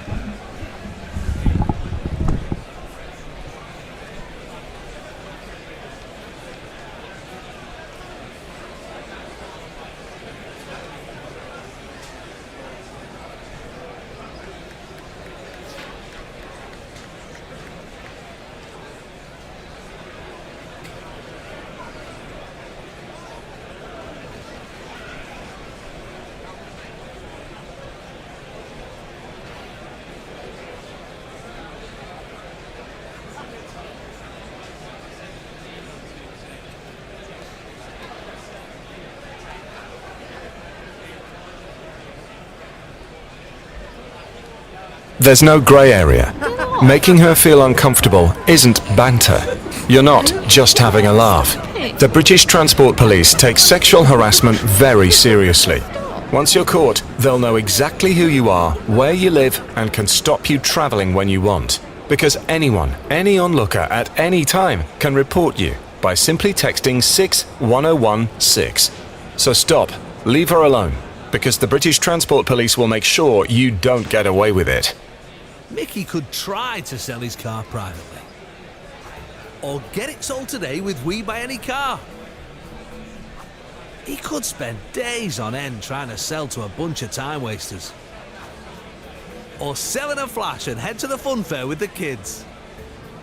Proper gutted. Or proper impressed. To get a quote in 30 seconds, enter your reg number now at WeBuyAnyCar.com. Did you know that nearly 1 in 5 men in the UK experience changes in sexual performance as they get older?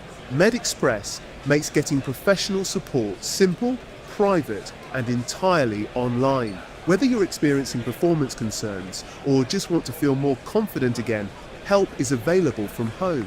MedExpress has been one of the UK's leading online pharmacies since 2013, trusted by more than 1.5 million customers. There's no need to visit your GP or have uncomfortable conversations. Complete a short online consultation and their UK-based clinical team will recommend the most suitable treatment options for you. Your medication is sent straight to your door in discreet packaging with continued support whenever you need it. Convenient, confidential and designed to help you feel like yourself again. Visit medexpress.co.uk to learn more and check your eligibility today. Hello. This week, Guerrilla Cricket has been deeply, deeply saddened by the awful news of the passing of a fellow gorilla, Sean Tracy, Nestle boy, or Nestlers for short to most of us. Nestlers was there when I joined Guerrilla Cricket. He'd been a listener who found his way to being a regular on the show. His forte was a social media reader at which he was quite brilliant. Always a twinkle in the eye or voice, whether the message was a brilliant cricket insight or a daft as a brush ramble, a diversion into deep philosophy or an appalling dad joke. Nestlers would find the perfect timing, tone and delivery. More important than that though, he was a fabulously fun bloke.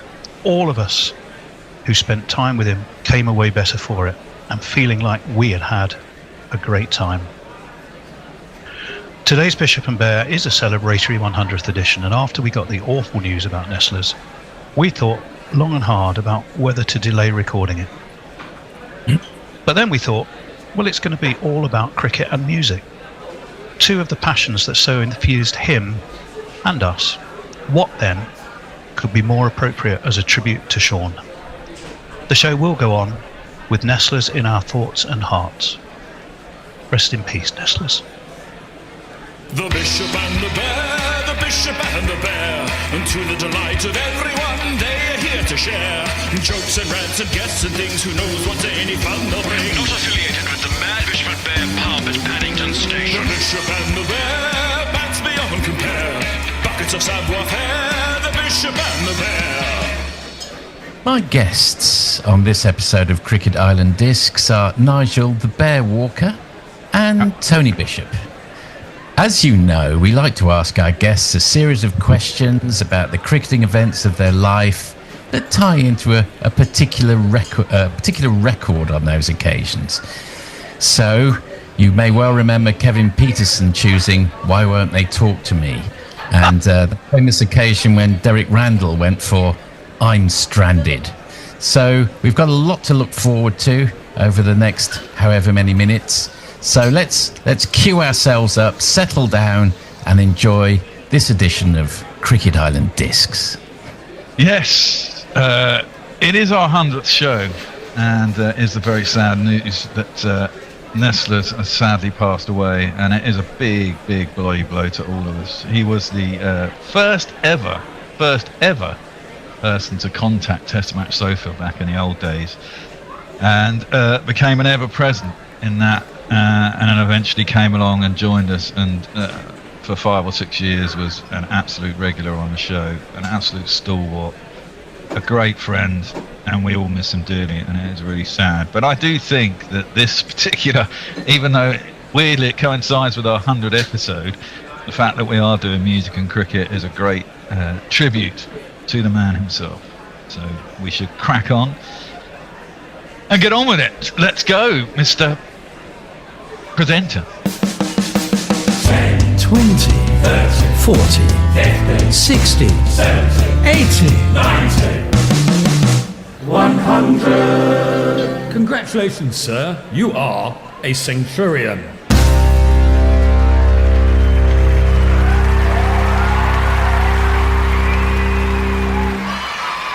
Might I ask for a drink first, seeing as you're the barman? Yeah, no, go Oh, I ahead. think Yeah. yeah. What's your tipple, Tony?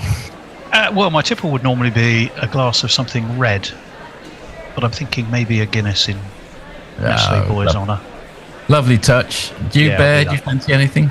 Yeah, mine's a large double Scotch. Well, actually Irish in this case because I'm a Jameson's man. So I'll have one of those, please, with ice. Lovely. And we'll just keep them coming. Very good. Yes, I've got something a little bit Australian here, something from the Yarra Valley. So I think that's Well, one of Ricky's, hopefully. Exactly so. Now, if we turn to you first, Tony, it's August 1972. Imagine a very small Tony Bishop holding his father's hand, going perhaps to his first cricket match. Oh, what are we going to see today, Daddy? Pick up the story from there, if you will.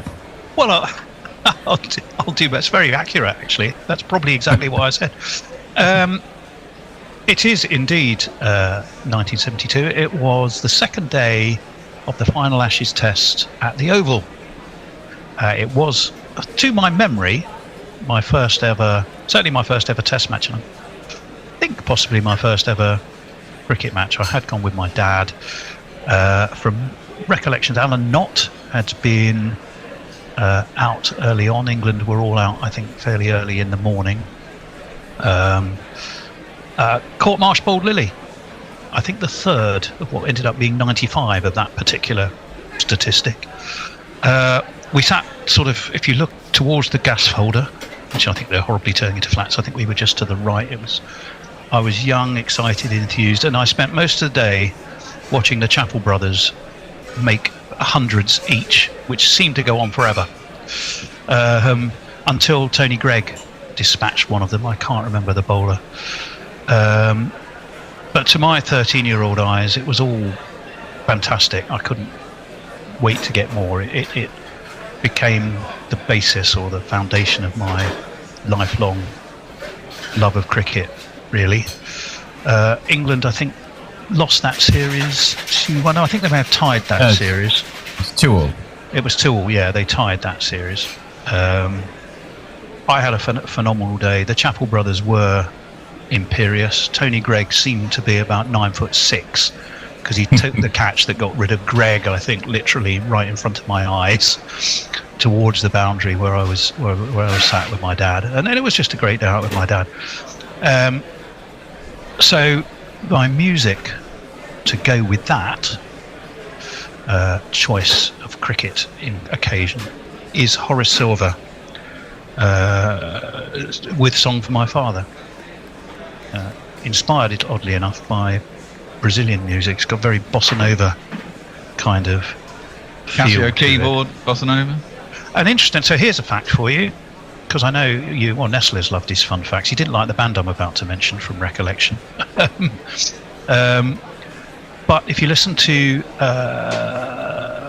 Ricky Don't Lose That Number, if you listen to Ricky Don't Lose That Number by Steely Dan, you'll basically hear Horace Silver's Song for My Father, which was the intro. But it's a wonderful piece of work, and just fits that occasion in my mind, because I often do put music and sport together. One promotes thoughts of the other, and I think as gorillas we just spend forever. We seem to easily flip between one and the other. So to go with my first day at Test cricket, Song for My Father by the Horace Silver Quintet, to give them their full name, is my choice. I can hear Nestler's fulminating down the line now. Horace Silver and Song for My Father.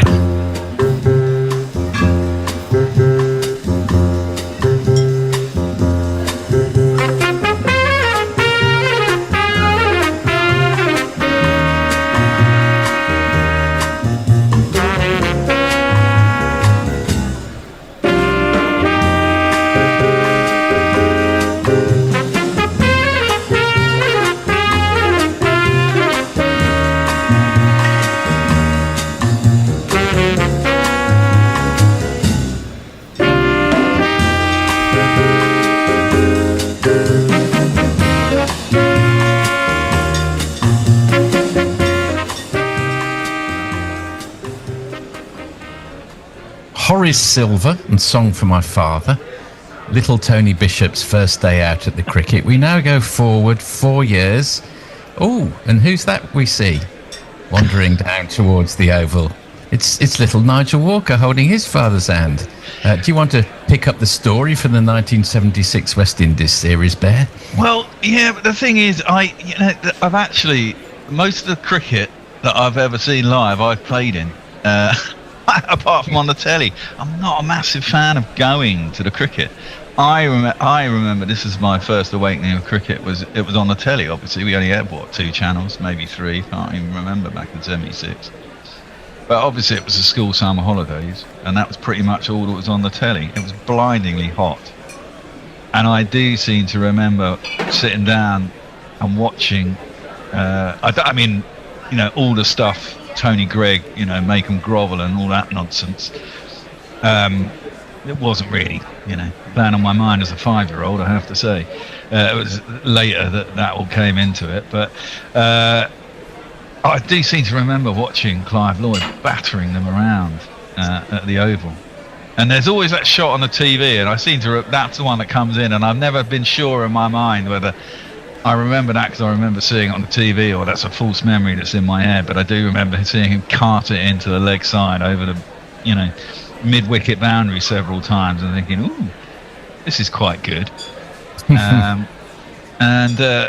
So to go along with that, and then the other thing was when we came to musical choices, was I picking songs just because I liked them, or because there was something in the title? Not necessarily the lyrics, because a lot of the lyrics don't really go with cricket anyway in a lot of these songs. But so I decided at this point that most of my song choices were going to be something in the title that kind of went along that moment of cricket. So I went, and I'm a big Neil Young fan, so I went Don't Be Denied, because obviously the West Indies weren't to be denied. And Tony Gregg, was it Tony Gregg told them we're going to make you grovel? It was Tony Gregg. It was Tony Gregg going to say we're going to make you grovel. And they weren't going to grovel, and they weren't going to be denied. And Neil Young is a genius. So I went for Don't Be Denied by Neil Young, which weirdly I could only find on the live album, Time Fades Away, which I do have. And I think it might be the only actual album version of it. But, hey, it is the only... Time Fades Away is a live album. That is the only version of it, I do believe. So that's Don't Be Denied by Neil Young. Bear's choice from his first ever match, his musical connection from the 1976 West Indies series.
Well, that was Don't Be Denied by Neil Young, Bear's first ever cricket match musical memory.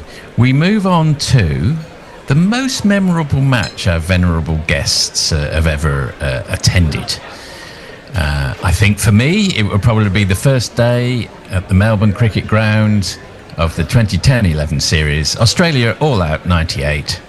England 150 odd for 0 at the close. Virtually deserted MCG at the end. But it's not all about your host. We are now going to throw over to Tony to hear about his most memorable match. Take it away, Tony. Well, yeah, it's not an international game. It's a county game. Annie will be delighted. She'll also, I'm almost certain, know exactly which one I'm going to say if she's listening before I say it.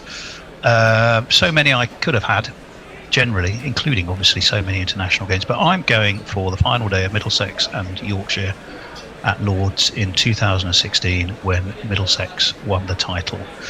A crazy game. So many memories of it.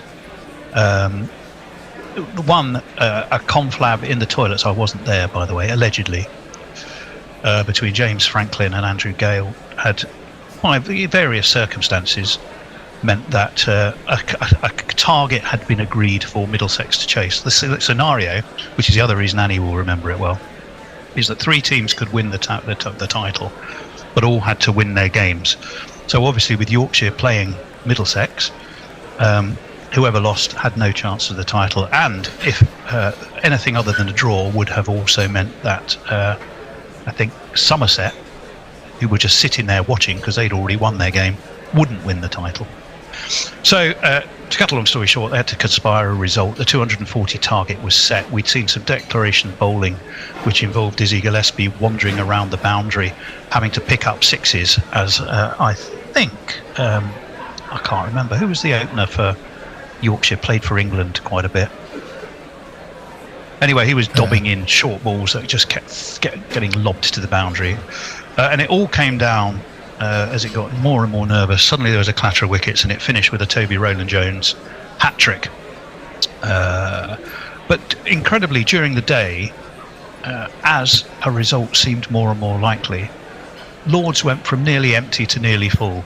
As you know, somehow the word had got out. People say county cricket's on its arse, but the speed with which the news or the word had got out about the extraordinary circumstances that were taking place meant that Lord's just started to fill up as more and more people got there, and it was just a remarkable day of cricket. And obviously, being a massive Middlesex fan, first championship Friday, I can't remember how many years. It was incredible. There is a wonderful book called The Kings of Summer, written by Duncan Hamilton, who at the time he was writing that, he took a diversion to write all about that game. And he was writing at the time his book about Neville Cardus. And there's a beautiful quote. It says, Rowland-Jones has a hat-trick, Middlesex have the title, the air seems to shudder, the ground becomes a bowl of noise, brimming with cheering and hollering and applause, which I think he rather wrote in the style of Neville Cardus, because he had Neville Cardus Yes. very much on his mind. At the time, he then diverted to write Kings of Summer. And I think in the Lord's Tavern afterwards, within 20 minutes, I was already on my 3rd bottle of champagne. I mean, not personally, I wasn't on my own, but there was only 4 of us. And we got just so pissed. I had a long conversation with Ryan Sidebottom, who I had to defend from a rather aggressive Middlesex fan. And Ryan, I think, was quite grateful because I told this Middlesex fan to push off. It was just an extraordinary day, extraordinary night, phenomenal achievement. Not sure I'm going to see it again for a while, but it was quite magnificent. So, Tony's choice for his most memorable match, musical memory, Heroes, of course, by David Bowie. Yeah, I couldn't resist that. Again, as Bear was saying, it's not like the most direct musical link from sort of Bowie's Berlin period and a story about 2 lovers by the Berlin Wall to Middlesex winning the county championship. It's a stretch. But they were heroes to me that day, and that was all it needed to make that connection, and it is a phenomenal song.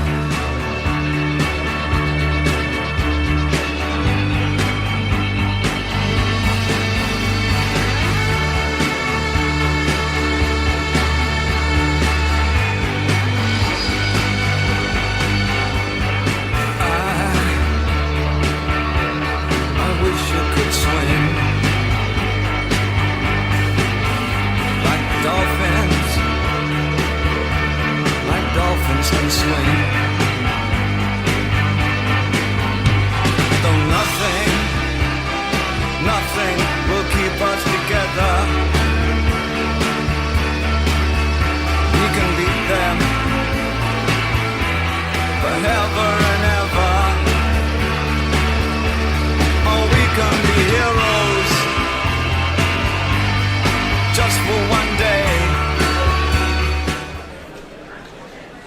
Thank you very much, Tony, for that. Now, that was Tony's most memorable match. Maybe not one that sits front and centre in your pantheon of most memorable matches. I don't think the same can be said for Bear's most memorable match. So pick up the story of what you've selected, Bear.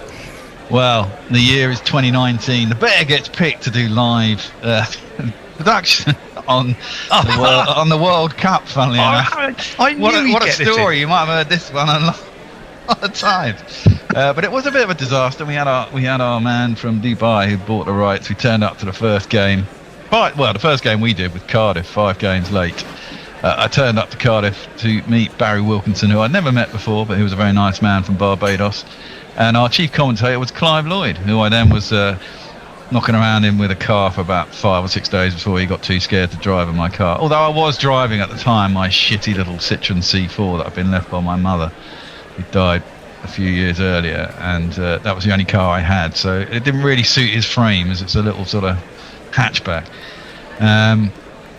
Anyway, we went around the World Cup. We did a few games here and there, obviously. Then we got cut off from the World Cup because the man who owned it didn't pay his rights. But eventually we got back on to do the semis and the final. Turned up to Lords on the morning of the final. It was grey, drizzly. I couldn't get in the ground. I had to park miles away, drag all my kit into the ground. The Wi-Fi wasn't working, but then we got started. And it was just the most amazing game. I mean, as I said before, I don't really get to go to grounds that often. For me, I'm so used to watching sport on TV. I like my replays and all that stuff, and it's difficult at the ground. You don't often get it. But obviously, we were in a comms box, and so you get all that stuff as well, plus the atmosphere. And it was just the most amazing game of cricket. I mean, when New Zealand got 250, you thought, should win this with quite easy aplomb, and then it all started going horribly wrong. And I remember Joe Root scrabbling around, who'd been fantastic throughout the tournament, and then scrabbled around for about 3, I can't remember what he got, but it wasn't very many. It might have only been single figures of about 30 deliveries. It was very un-Root-like. And I remember pointing out to one of the commentators in the box, because they were babbling on, but the point was that who was captain? Was it Kane was captain for that World Cup, or was it? Yeah, it was Kane. I think it was New Zealand, yes, Kane. Yeah, it was Kane. Kane Williamson. But, ODI cricket is so formalised, but, it was out of power play. Everyone puts the most amount of players they can outside the ring. But New Zealand, and I'd noticed this throughout the tournament, they'd always kept an extra man inside the ring, which is how they were getting it wrong, because they realised that they couldn't often get 300, 350. But they were a tight bowling unit, and they were a good fielding unit. And so they did the least obvious thing that most other teams didn't do, which was keep an extra man sometimes inside the ring, outside of the first power play, which obviously blocked off a space, and they blocked off Root from scoring. And from there on in, you always thought, oh my God, this could actually get quite tight. And then Butler came in and scored a few runs with Stokes, and everything seemed to be going along all right. And then he got out, and it all looked really painful. And then, of course, it got down to a super over. Weirdly, I remember sitting there with Gavaskar, who was more interested in the tennis final. I think it was Djokovic versus Federer, which I had on my computer at the back of the score room. But, I mean, there was so many people in the thing. I got my picture taken with Sachin Tendulkar. And it was just an absolutely he still talks about it, by the way. Oh, of course he does. It was just a fantastic day, and it was just so mental, and it went on so long. And then, of course, after we finished, I hadn't been out a drink all day, and I came down to Gorilla Towers after I'd done all my stuff to find everyone completely blotto in the pub off their trolleys, trying to find other places to drink at the end of it. It was just an absolutely amazing game of cricket, and something I will never forget. And for that reason, looking for titles of songs, I went for Today Was a Good Day by Ice Cube. Not so beautiful. Off the Predator album. It's good though, because the song in the song he gets a triple double, and all that kind of shit in basketball. So there are sport references in it. Does he mention a boundary count back? No, he doesn't. That's an oversight. But it's a great track off a great album, and I like my hip hop. So and that one's it. I was going to go. I was thinking about the Shiznit by Snoop Dogg off Doggy Star, but that's even. Yeah. Beautiful. Keep it clean. Well, no, it isn't even a particularly clean song either. There you go. So yeah, I went for Today Was a Good Day.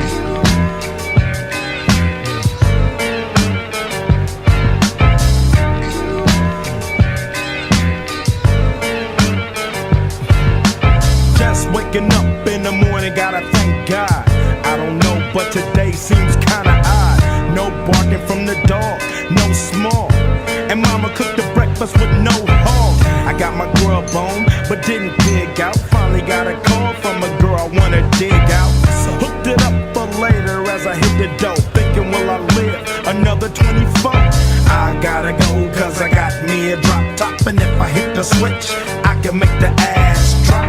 Had to stop at a red light, looking in my mirror, not a jacker in sight. And everything is alright. I got a beat from Kim, and she can fuck all night. Called up the homies and I'm asking y'all, which part are y'all playing basketball? Get me on the court and I'm troubled. Last week fucked around and got a triple-double. Freaking niggas every way like MJ. I can't believe today was a good day. So that was Today Was a Good Day by Ice Cube. I well remember that final as well, pacing up and down inside a Norwegian hotel room as I'd stupidly organised a Scandinavian holiday to coincide with the World Cup. And couldn't get any coverage halfway up a hillside. Was it yours? Was it my what, hotel? Yeah. Yeah, no. Just checking. It was not. Anyway, we've all got happy memories of that day.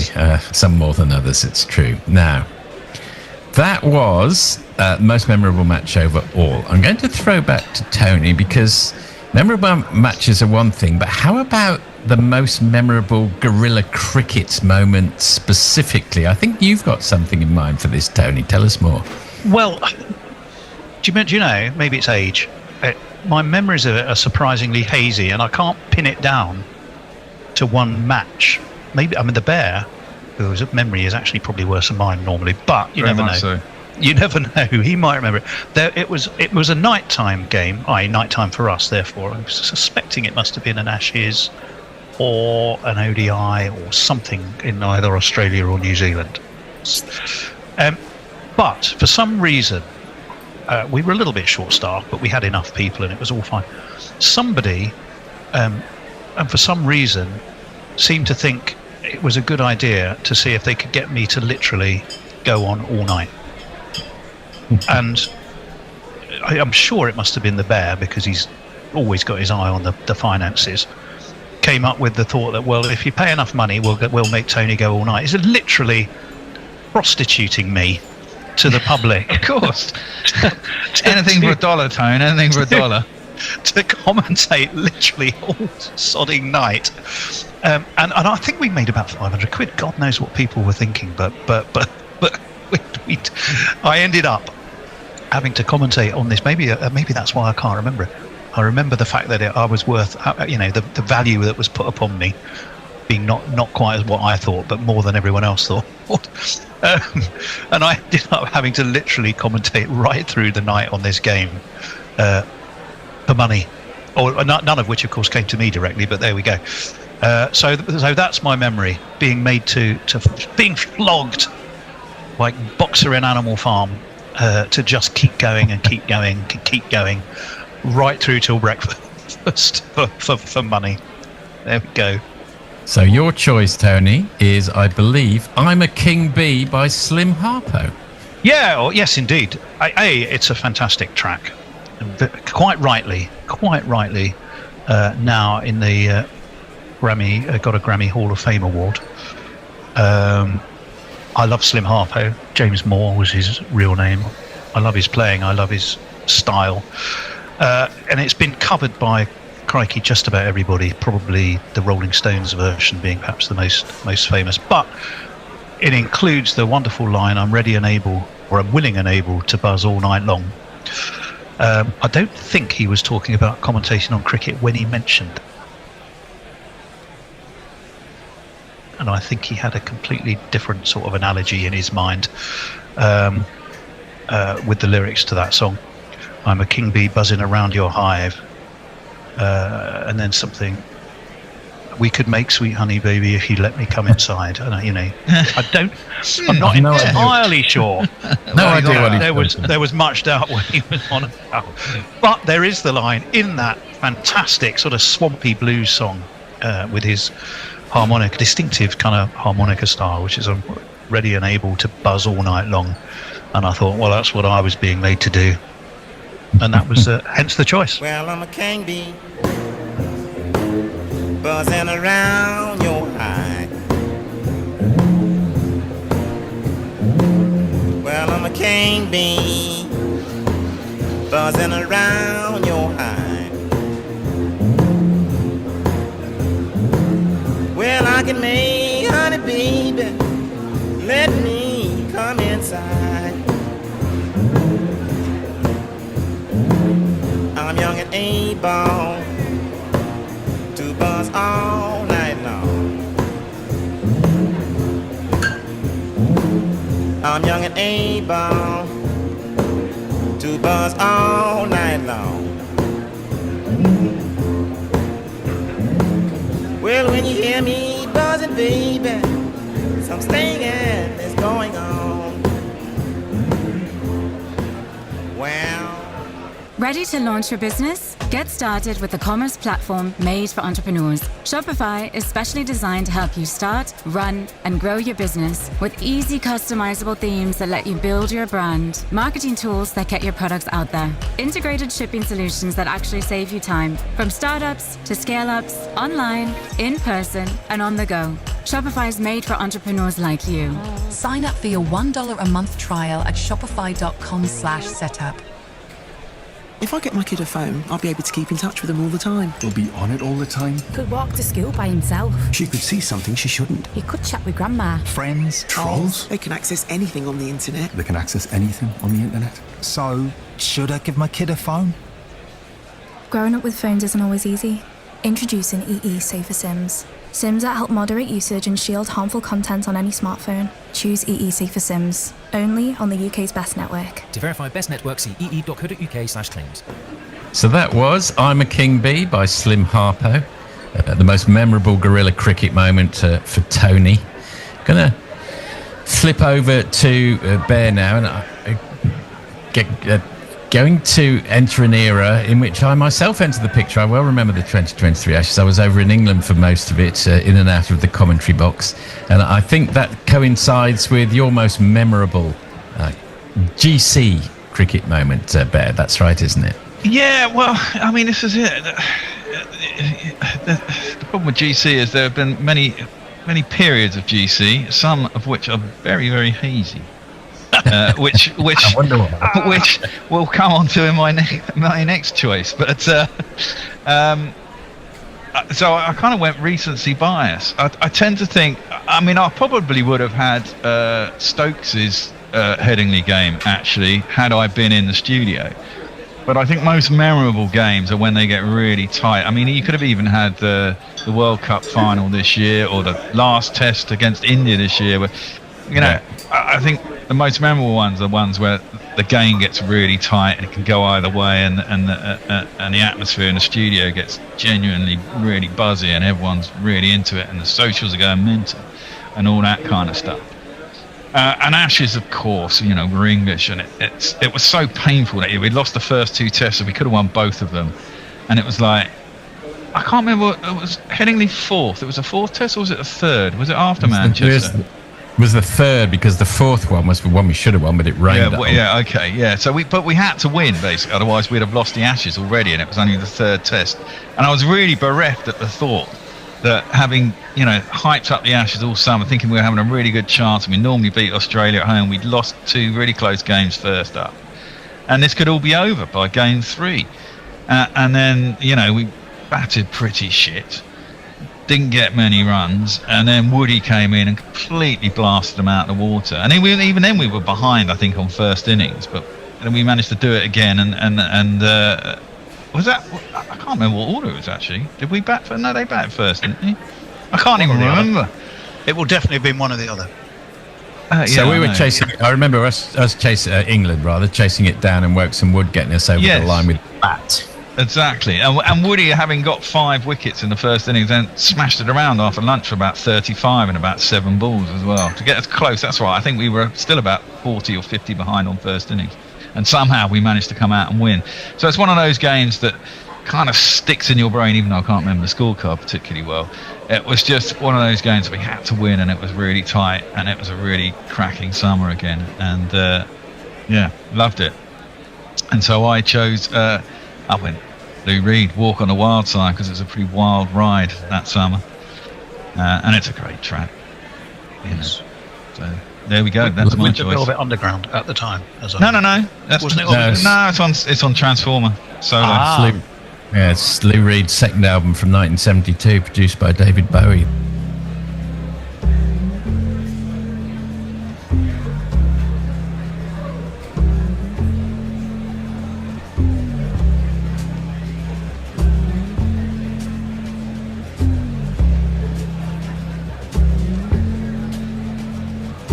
Holly came from Miami, FLA.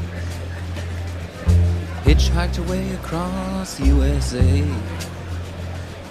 Plucked her eyebrows on the way. Shaved her legs and then he was a she. She says, hey babe, take a walk on the wild side. Said, hey honey, take a walk on the wild side.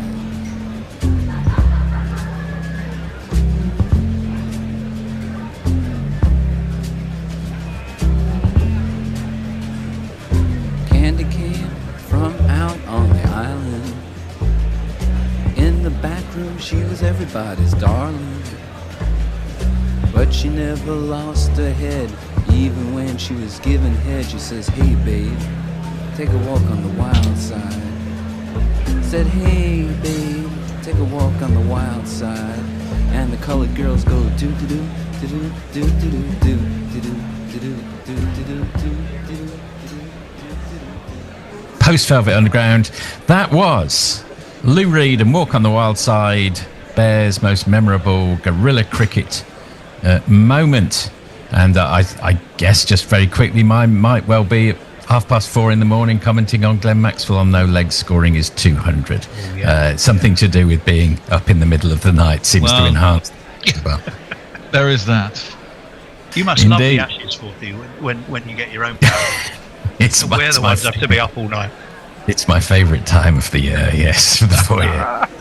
Indeed it is. Well, so much for memorable matches. We're going to... Cricket, as we well know, is not only a team game, but it's a team game populated by individuals who've got a point to prove. So we're going to put the spotlight now on the player that our venerable guests would most have wanted to be. So, Tony, you choose first. Right. Yes. Well, we've sort of touched on him already. Bears' most memorable match in a way, I guess, or his first game. I'm going to go with Isaac Vivian, Alexander Richards, for so many reasons, but mainly he was part of that epoch-defining West Indian team that sort of hauled the West Indies back to the forefront of cricket under Clive Lloyd's leadership and then his own leadership. Just completely dominated teams, but with his particular way of doing it was just phenomenal. You know, people use the word swagger, innovation, power, and quite right. You know, I saw him play a number of times actually. I think in the John Player League for Somerset when he came to when he'd come to Lords to play Middlesex. So got the chance to see him up close, and it wasn't so much his range of shots, his innovation, his pure physical presence. You know, some people walk into a room and you kind of immediately know they're there. They have, I mean, presence is the best word. And when Viv Richards came to the crease, on any occasion, whether there was a test match, a county match, or a 40-over Sunday afternoon game, that's what happened. The crowd kind of went silent. They were expectant. If they were English, they were fearful. God, who's going to get battered today? And he had that awesome presence. You know, watch Fire in Babylon. You get a sense of just how that manifested itself in across the whole team. Clive Lloyd, you know, did so much for the team, and his leadership was phenomenal. But Viv Richards, outside of the bowling, was that the weapon that scared English bowlers to death, and was just fantastic. And I loved him.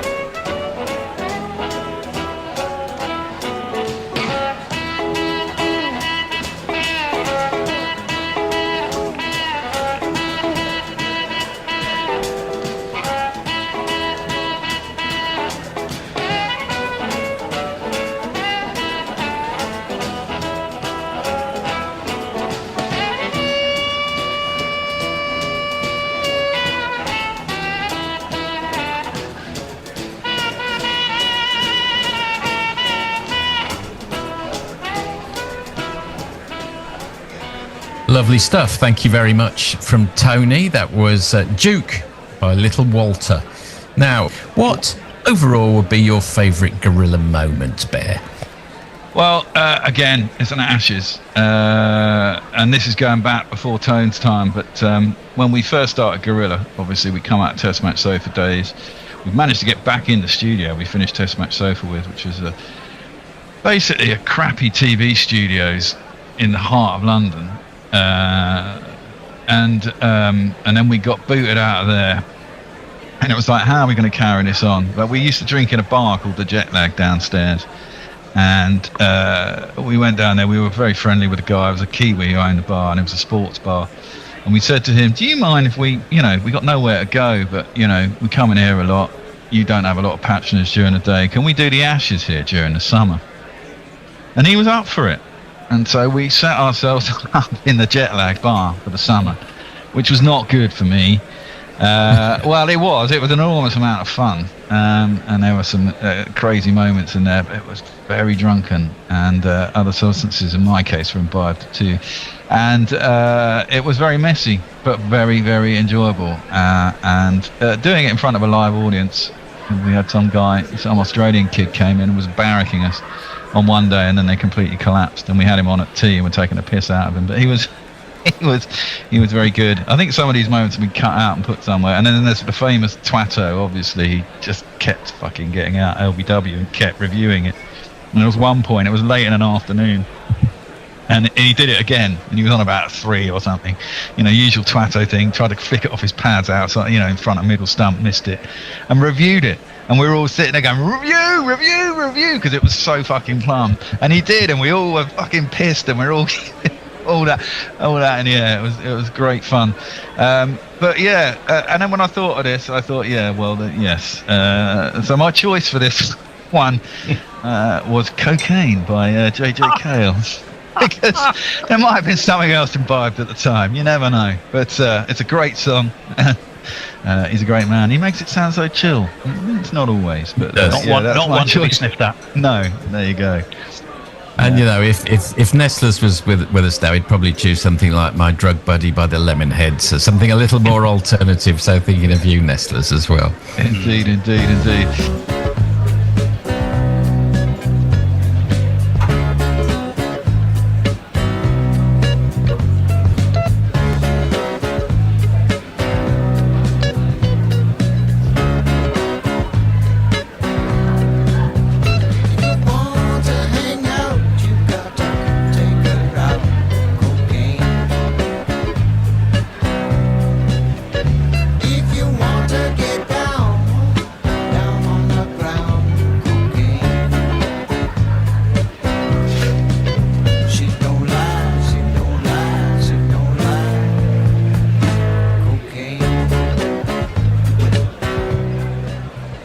So we've had Tony's player he would have wanted to be. It was the majestic Isaac Vivian Alexander Richards, someone with similar swagger. Everyone goes silent when he enters a room, a great presence, a great charisma. Who've you gone for, Bear?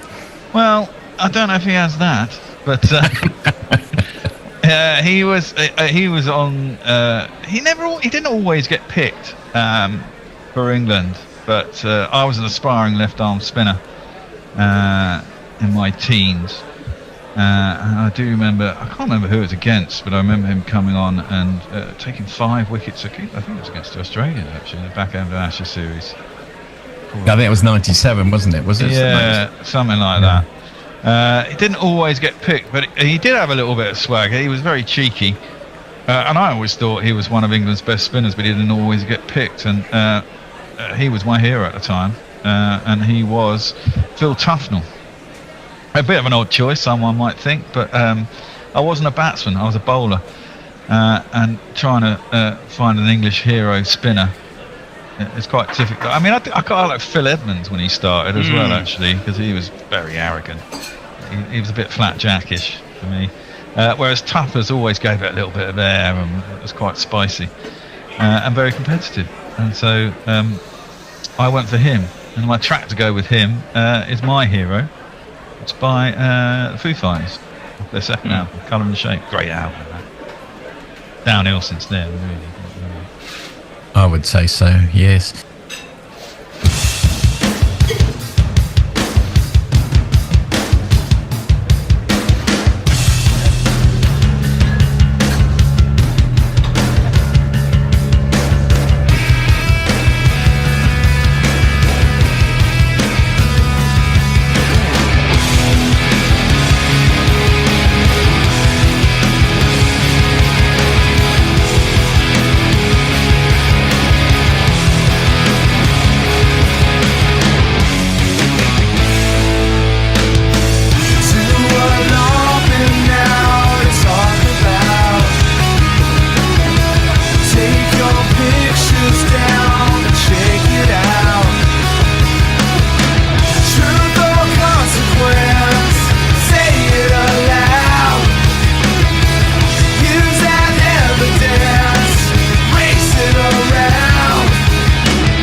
So, thank you very much, Bear. That was Foo Fighters, My Hero, referring to Philip Tufnell, and that's from the album The Colour and the Shape.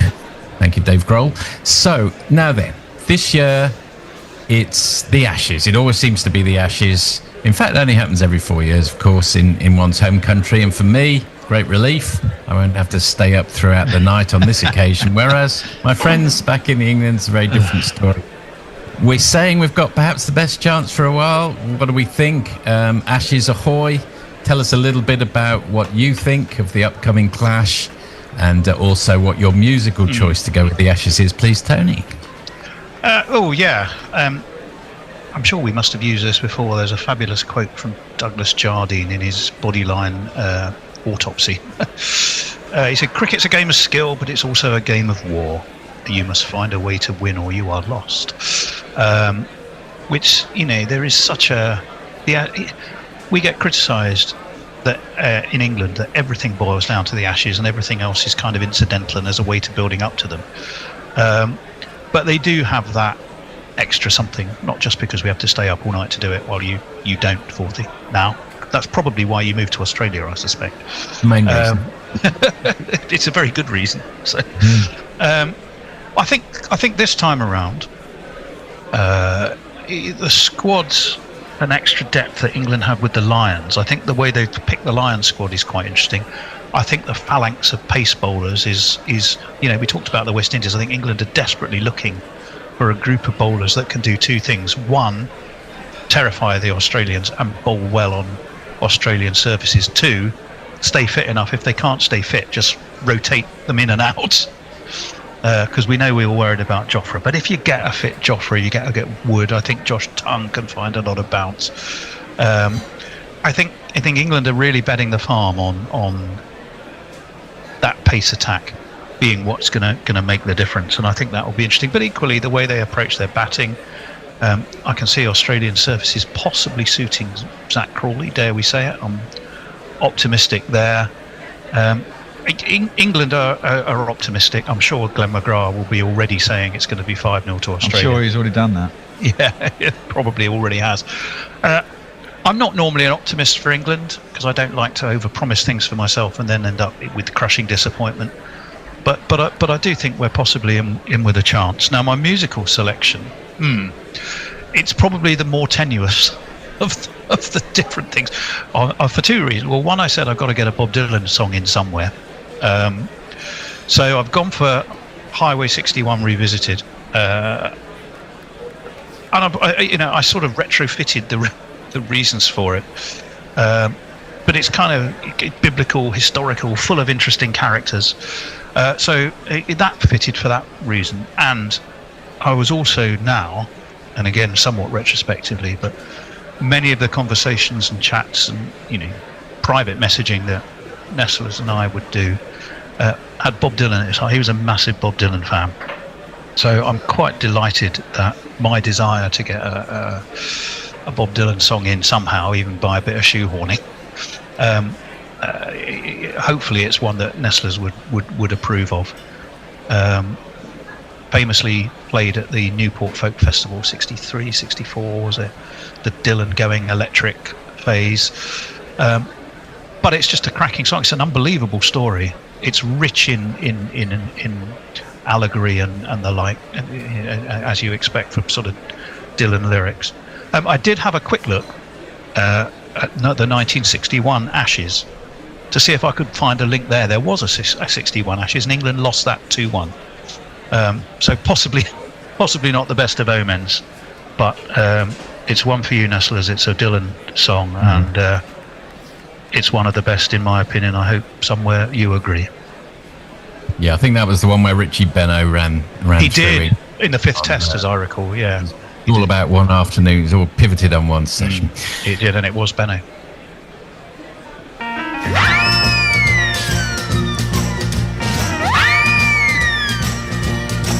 Oh, God said to Abraham, kill me a son.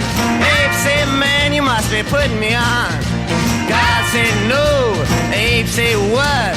God said, you can do what you want, Abe, but next time you see me coming, you better run.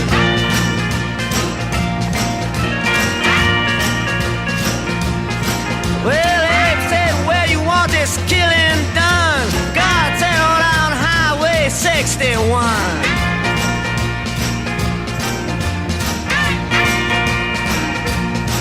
Well, Georgia Sam, he had a bloody nose. Welfare department, they wouldn't give him no clothes. They asked poor Howard, where can I go?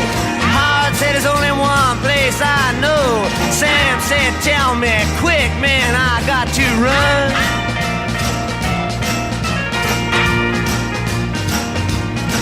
Oh, Howard just pointed with his gun and said, that way down Highway 61.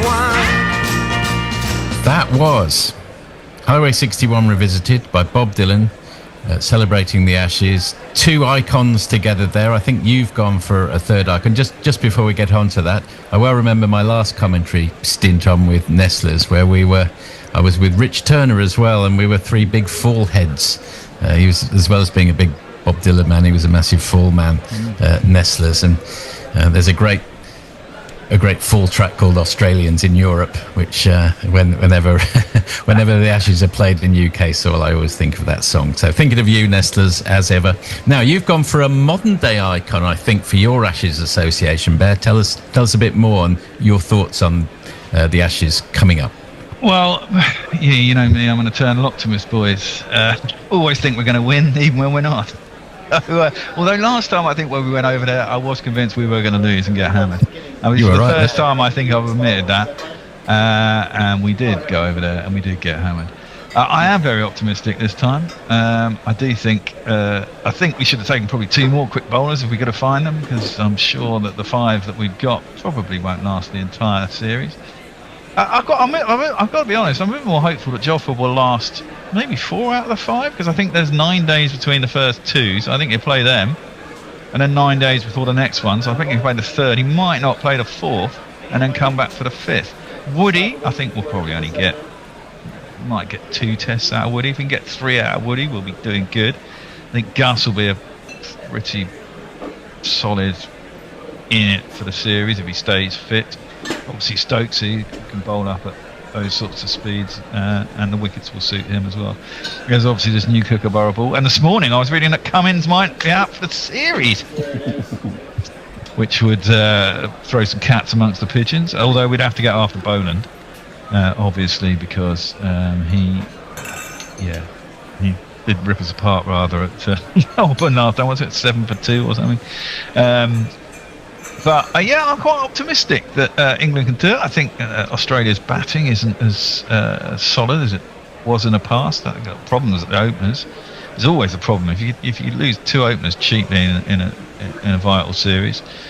Things can fall down quite quickly, and I think England will be trying that ruse very much. Do you even know who's going to open for the Australians in this series? Are they going to keep Khawaja? Because I'm quite happy if they keep Khawaja. Most likely. I don't think they know who's opening with Khawaja. There's talk today of Smith moving up to 3. Oh, wow. I mean, that's it. I mean, if their top order's in a little bit of disarray, I think it bodes even better for us. I mean, I think the bowling, even with that, I mean, this is the thing. I mean, Lyon shouldn't come into it until late in the first innings, second innings. He usually gets a 1 or 2 in the first innings. But if you can get on top of the others and keep out start with a new swinging ball, then things could go quite well for the batting lineup. I think Duckett and Crawley will do. I think Duckett will like it. There'll be a lot of balls that you can cut coming onto the bat quite nicely, and Crawley should do okay. Obviously, there's the issue at 3 where the Pope, now defrocked of his vice captaincy, might get replaced by Bethel, which might not be a bad idea, to be fair. Be a bit harsh on Pope, but then he's a bit inconsistent, and the rest of the batting order speaks for itself. I'm desperate for a route to get a ton in Australia.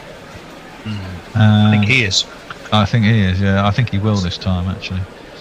And therefore, for my choice of music, I've gone all patriotic. I've gone for the national anthem. But not the national anthem. Oh, hang on. It's one, actually, me and Forthy were having a bit of a barney about the other day. The album itself, I don't particularly like Kid A. It goes all a bit too electronic for me and a bit wishy-washy, but from where they were. But this is a stomping track. It's just got a stomping bass line all the way through. It's great. And it's a national anthem by Radiohead off of Kid A.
This episode is brought to you by Contentful. Marketers, you know that feeling when your creative clicks? When that social post sends engagement through the roof? When you're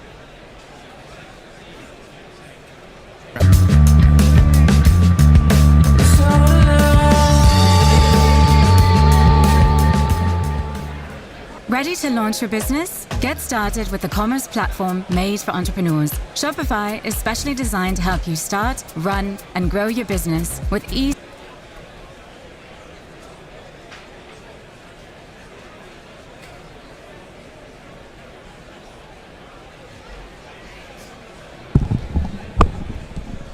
Well, I hope any of you listening out there enjoyed that.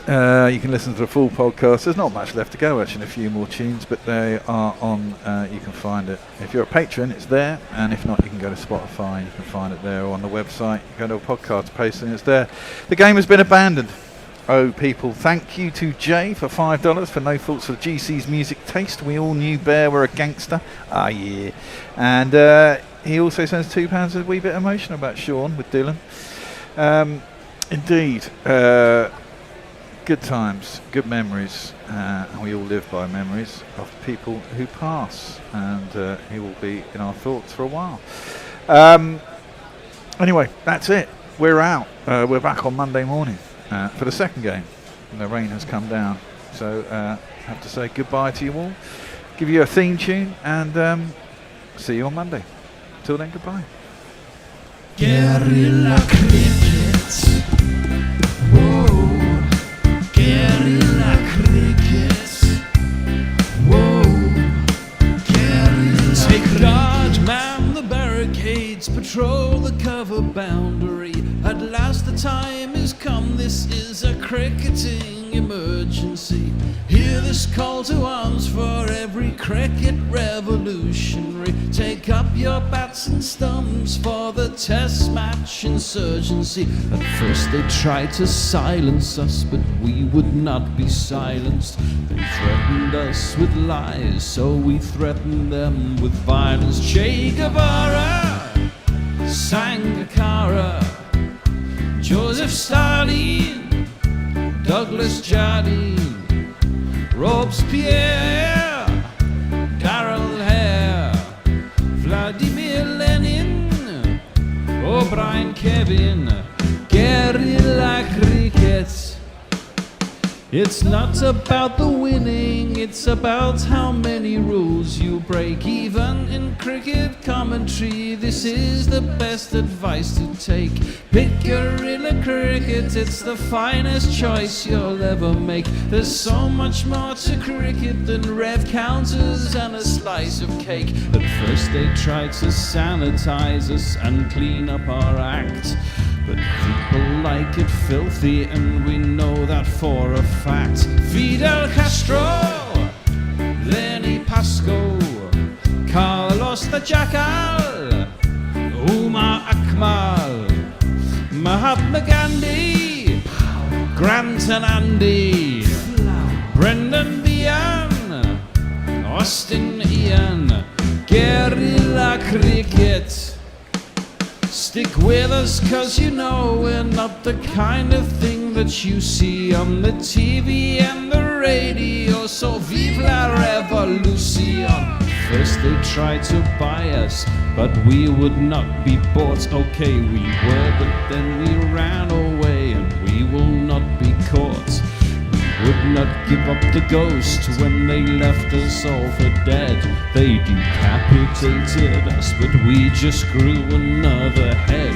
Chairman Mao, Jamie Howe, Ho Chi Minh, Asif Din, Václav Havel, Graham Saville, No Surrender, Percy Fender, Che Guevara, Sangakkara, Joseph Stalin, Douglas Jardine, Robespierre, Darrell Hare, Vladimir Lenin, O'Brien Kevin,